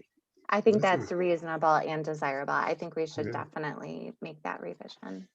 Okay. That was the only thing it caught in there that I think I need to get out in front of everybody to get comments. Is I would everyone agree. okay with seeing that? I Yeah. agree. I also agree. Okay. I would agree. Great. Anybody disagree? Nope. Looks like a go. Great. Well, thank you, everyone. And Danielle's actually teeing up of the kind of prioritization, and that implementation plan is perfect for the next agenda item in introduction to the capital projects discussion. If I may move on to that, Chair. Please go ahead, Ms. Traxler. Okay. So you'll remember at our last meeting or the meeting before, I mentioned that the city manager had sent me an email encouraging the Planning Commission to consider bringing forward a capital project for the upcoming budget year for consideration by City Council. So on the next slide, I've sort of presented the relationship between a capital improvements program and a planning commission, and how the Michigan Planning Enabling Act guides communities in terms of their capital improvements planning. So the first section, that long paragraph that starts with "to further the desirable," describes that a planning commission, after adoption of a master plan, shall annually prepare a capital improvements program of public structures and improvements. So think anything within the public right-of-way, anything on public property, city-owned property, and any publicly owned or operated building would be subject to a capital improvements program. The statute has further discussion about the fact that a planning commission may be exempted from that requirement by the charter or otherwise. It's my assumption, since capital improvement plans haven't come in front of Planning Commission and Fraser, that there is something on the books in terms of the Planning Commission being exempted. And therefore, in most of the communities, that we work with, it's kind of the sole responsibility of the legislative body to prepare and work through the capital improvements program process. Most of them couple it with their annual budgeting process. So the inquiry or suggestion that we got from the city manager is really, I think, a best practice and what we've seen in many communities that are similar to Fraser, where the city council is considering its CIP, as it's called, at the same time as its annual budget to figure if they're going to be funding anything in their CIP. So your CIP is a plan, it's not a promise, but it should be updated and maintained, and kind of have a reasonable listing and cost estimates for those improvements within the public right-of-way, on public property, and so on and so forth. So the last bullet point says agencies and departments within your local unit shall furnish the Planning Commission, or City Council in this case, with lists and plans and estimates of time and cost.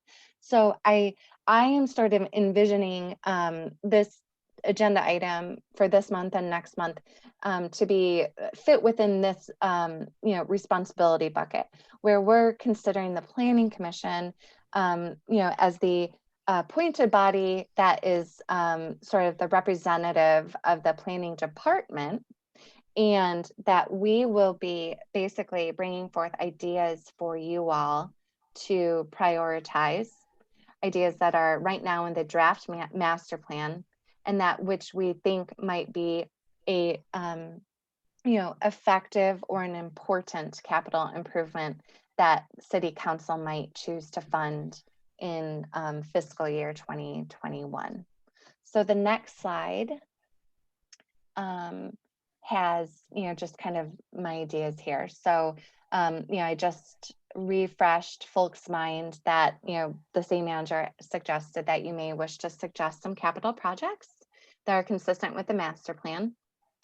And my idea of how to administer this, I've done with other planning commissions and have found it, I think, a fairly easy to administer process where we will put a handful of the draft high priorities that we think are, kind of have risen to the top as part of the master planning process into a short survey monkey and distribute the link to you planning commissioners. And we'll tally the results. I think what I'm going to do is put it into a ranked list. So you would sort of, give us your impressions and rank the projects that we're asking you to consider. And then we'll prepare materials for you kind of with the results of that short survey or ranking exercise. And then project descriptions, let's say, of the top 2 or 3 capital improvement projects that are kind of the most voted on by each of you individually. And then you can discuss it and make a motion when you're ready in February or even March. And then that would be put into memo format to the city council and, kind of a request from the planning commission. So things, that we're thinking about would be public improvements in the CBD that we've been talking about, city hall site improvements. Maybe there's a grand, multi-use path connecting the intersection of Garfield and 14 with the back of the park, better pedestrian infrastructure on City Hall site and the park site, landscaping, and so on and so forth. So we'll put that into a survey that you all can take, and then we'll talk about the results, and you can decide if you have any clear winners, I suppose you could say, to request funding for by City Council. So, the environment we've been in Michigan, I guess I'm going to editorialize for one moment. The environment, financial environment that many of our communities have found ourselves in for virtually my entire career, I think has led to a place where we don't normally get these initiatives brought to us by city administrations or councils.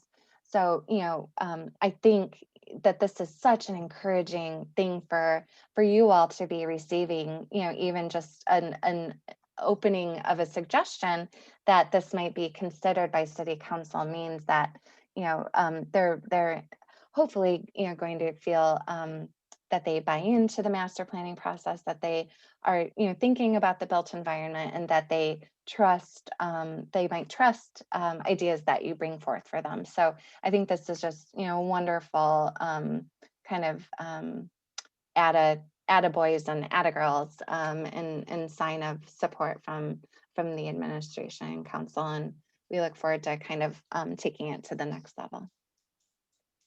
So that's what I'm proposing in terms of the process. Yes, Commissioner Farina? We're not going to be looking at capital projects like we think the city hall needs a new roof. No, you're not. So let's think about it. There are things that would be customary for a planning commission to consider. So just as you don't review building architectural plans as part of a site plan, we're talking about things outside the 4 walls of a building on public property.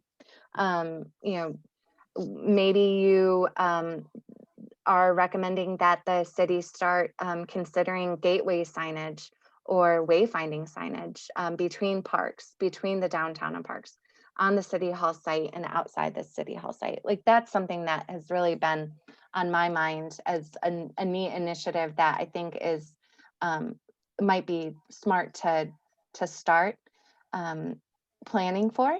Might be a neat kind of level of investment compared to say, you know, let's do phase one of a $10 million streetscape. I don't think we're going to be recommending that, for example. You know, so I've been kind of thinking about scale and scope of something that could be started and that would have some interesting visual impact. So yeah, we're not going to, planning commission won't be like recommending like a new roof on City Hall. We think probably another department would bring forth that recommendation. Okay. So we could do like a paver walkway for the four corners. Yep. Or something like that, or the bearing of the cables. Yep. The overheads. That's right. So that's the kind of stuff you're talking about. Yes, and I think, you know, I think that the suggestion right now is the way I envision this is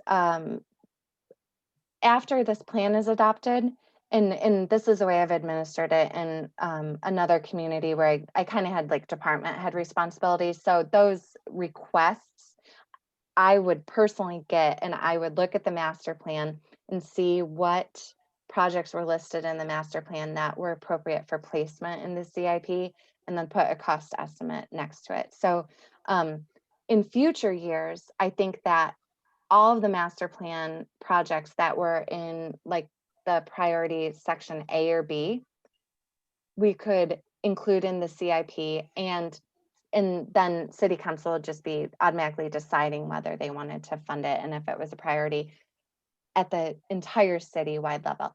This year, I think we're going a little bit rogue in that, you know, the master plan isn't adopted and we're kind of getting the ball rolling. So instead of listing all of them, we're sort of bringing forth maybe just a couple that might be that low hanging fruit, like Danielle was talking about earlier. You know, something that might be an easy win, an early action project. And that's why I was thinking of something that would have, you know, a visual impact without like the hugest capital investment. So I'm sort of still mulling that over, and that's, you know, I think the best way is to kind of get it down on paper, in a paper, if you will, in a survey, so that you all can think on it as well in a considered way, rather than just sort of like a round robin discussion, brainstorming session. I think it might help us facilitate it better if we do it this way. And open to ideas too. So I'll make sure that I include an open-ended comment box in that survey in case something springs to people's mind, because like I said, you know, we're going a little rogue. So I think the door is totally open for ideas that may not already be in the master plan. Thank you, Ms. Traxler. Thank you. Commissioner Farina, go ahead. No, I just said good. Very good. I like it. I do too. Everything is looking great. Any discussion? Does it include because you had a picture of the park? That includes parks also, suggestions for parks? Or is that Park and Recs department? That's one thing I wanted to speak with the city manager about, because you know, I know that there have been kind of some changes in terms of that department, and I wasn't sure if the Parks and Rec Commission was being made the same request of. So I will have that clarified before we send out the survey. You know, lest we not overstep, but if someone else is considering the parks, which I suspect they are, but I'll double check. Perfect. Yeah. It's, and the last thing I'll say on that, I'm sorry, is I don't want to suggest either, though, that, you know, it's kind of territorial and that you should be in silos, because the Planning Commission might have special knowledge and understanding of things like non-motorized infrastructure and the best way to design a path for accessibility, or, you know, appropriateness of connectivity outside of the park. You know, you all bring special skills and understanding, whereas the Parks and Rec Commission, maybe they're more focused on service offerings and programming rather than physical improvements. So, you know, there is room for you to make suggestions and be helpful to like the parks program in the city. So that's one thing I wanted to also speak with the city manager about. So don't be quiet, be bold. So make suggestions, right? Yes, please. Come right out. And we will. Okay. If there's no further discussion, we'll move on. Any other discussion? We'll move on to agenda item 9, public communications on non-agenda items. I believe there are none. Agenda 10, zoning board of appeals member liaison report. Commissioner Farina. We do not have a meeting. Okay. It was canceled, and Okay. the last meeting I was at was just for recommendations like we did to the council on extending people's terms. Okay. So there's no new business. Okay. And you're not aware of anything else coming down the pike then, huh? I do have a question, maybe for Sarah. Mhm. There was a considerable talk about the old music store on 13 Mile Road near Groesbeck and the Dairy Queen on is that 15 mile, 14 mile, 14 mile in Groesbeck. Is there anything happening there? You had mentioned before that you were looking at something in those areas. Is the music store the one next to Buscemi's that you all had done the site plan approval? Okay, yeah. So actually just yesterday, I was kind of going through a hot list, if you will, of kind of, let's say, pet peeves or high profile projects. So I will be able to get an update on what's up with the 16775 13 Mile Road within probably the next week or so.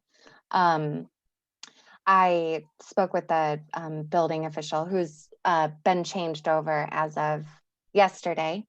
We have a new building official. His name is Bruce Eck, and he's with McKenna and, you know, operating, you know, as the city's building official. He's going to be looking into it, and we'll be working just to kind of get up to speed to see if we need to start motivating them, let's say, in a different way. And then the Dairy Queen question, I think, might be with council and administration and the attorneys right now. There were some old legal documents that we were able to find, I think, upstairs at City Hall that may affect the city's ability to kind of hopefully take control of that property if it was properly contemplated in the documents. Okay. Interesting. Ms. Trexler, what was the building official's last name again? Bruce? Eck, E-C-K. Okay, thank you. Is he going to come to the ZBA meetings? We hadn't talked about that or thought about it. So should I get with Chair Steinmack maybe? Or, okay. Okay. Because we used to have the building official at all the ZBA meetings. Yes. And who happened also to be the zoning administrator, right? So you got a twofer right there. I guess my question is, why not the building official for planning commission when we have, you know, site plans and so forth on our agenda? Yeah, I can look into that for sure. I don't want to raise our rate with you. Sure. We're very sensitive to that too. And, you know, kind of on that topic, you know, I think probably after February, hopefully, since, you know, the master plan will be moving along, after February's meeting, I would be, kind of excusing myself from Planning Commission, still being our ZBA rep, but there'll just be Paul and Danielle at the Planning Commission after February. So we'll look into the building official participation. So we got Randy. Yes, Right. Yeah, if they're building code questions. And we used to have Randy on the side too, so we lost him. So true. Yes. Okay. We're going to go forward then with agenda item 11, commissioners' comments and items of interest. Commissioner Perry, you have anything to share with us? Not at this time. Just Happy New Year to everybody. Okay, thank you. Commissioner Barr, are you with us? I haven't seen her on our video recently. I'm not sure Commissioner Barr is with us. She's showing present. I think I just saw her unmute actually. Can you hear me? Oh, go ahead, Commissioner Barr. Yep. Yes. Oh, okay.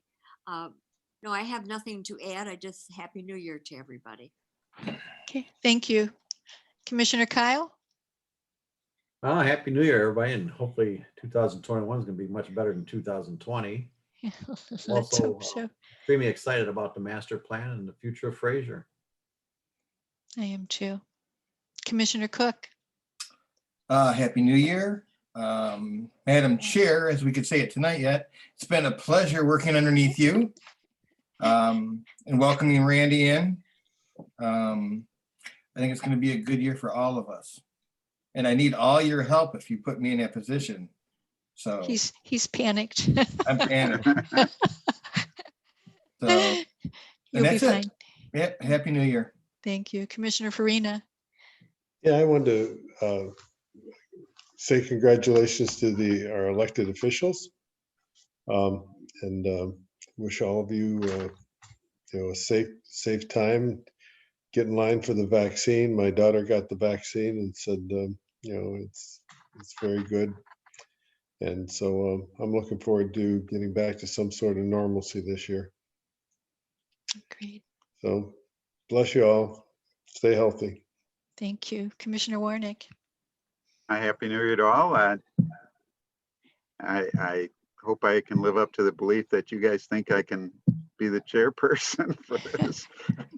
So I'll do my best, and at least I got my vice chair to take care of everything else that I miss. And I got you, Kathy. So by all means, everyone will be fine. Don't panic. Everything's going to be fine. And I am here for all of you if you need any assistance. Congratulations, all of you. It's a great board. Terrific. You all. And also, Sarah and Danielle, it just amazes me every time in this short time how much you guys add to this master plan each time. It's almost like I want it to go for a few more times because you keep adding. And it just looks so good, and it's going to be a great piece to use for bringing businesses into the city and for the future of this city, because it seems like it's been stagnant and we need to start doing something with it. And I think it's going to be big. So thank you for doing all that. I agree. Thumbs up on it all. It's just terrific, terrific document. Mr. Denault, are you still with us? I don't think he is. I think he exited. Mr. Andrews, do you have anything you'd like to share? I just echo the sentiments of others about what a fine job Danielle and Sarah and their team have done on the master plan. I think it's going to be a real asset. Second of all, Happy New Year to everybody, and everybody stay safe and healthy. Absolutely. Ms. Albright, would you like to share anything? Just wishing everyone a happy new year. Hope that 2021 is better for many people, not only here, but across the world. That's what I would like to leave it at that. Thank you. You are welcome. And Mr. Church? Nothing to share. Happy New Year, everybody. Looking forward to this year. Maybe I will get a chance to see you all in your natural environment eventually. Look forward to that. But for the meantime, I look forward to continuing to join you guys this way. Thank you. Thank you, Mr. Church. Ms. Traxler, do you have anything to add? Nothing in addition. Thank you. Okay, Mr. Urbil, are you around and have anything to share? I wanted to say that this time of year, this meeting is traditionally when we would deliver a draft of the annual planning report for 2020 that the Planning and Enabling Act requires the Planning Commission to provide to City Council. We haven't forgotten about that, but our team's focus, as you know, has been on the master plan. That document's in process and we'll aim to deliver it to you next meeting. Okay, it'll be on our February meeting then. Yes. Mr. Urbil. Okay, Yes. Thank you very much. And Ms. Bouchard, congratulations on your home. Would you like to share anything? Thank you. Nope, nothing at this time. Okay, I think we're ready for an adjournment. Do you have a motion to adjourn? I'll make a motion to adjourn now. The meeting. I'll second. Okay, it's been moved by Commissioner Kyle and support by Commissioner Farina to adjourn the meeting. Ms. Traxler, can you do a roll call, please? Commissioner Kyle, Yes. Commissioner Farina, Yes. Commissioner Barr, Yes. Vice Chair Cook, Yes. Commissioner Zarnecki, Yes. Secretary Perry. Yes. That has a nice ring to it. And Chairperson Warnick, Oh, man. Is that what I'm gonna be? Okay, yes, which means we really have to get you on the website, right? yes. Oh, yes. Okay. We haven't Yes. forgotten. I'm going to miss my title. Thank you all. It's been a pure pleasure. So Thank I will you. see you as a You've done commissioner great only. job. Thank Yeah. you. Thank you. Yeah. Our meeting is adjourned at 9:10 p.m. Good night. Good night. Thanks. Good night. Thank you. Good night.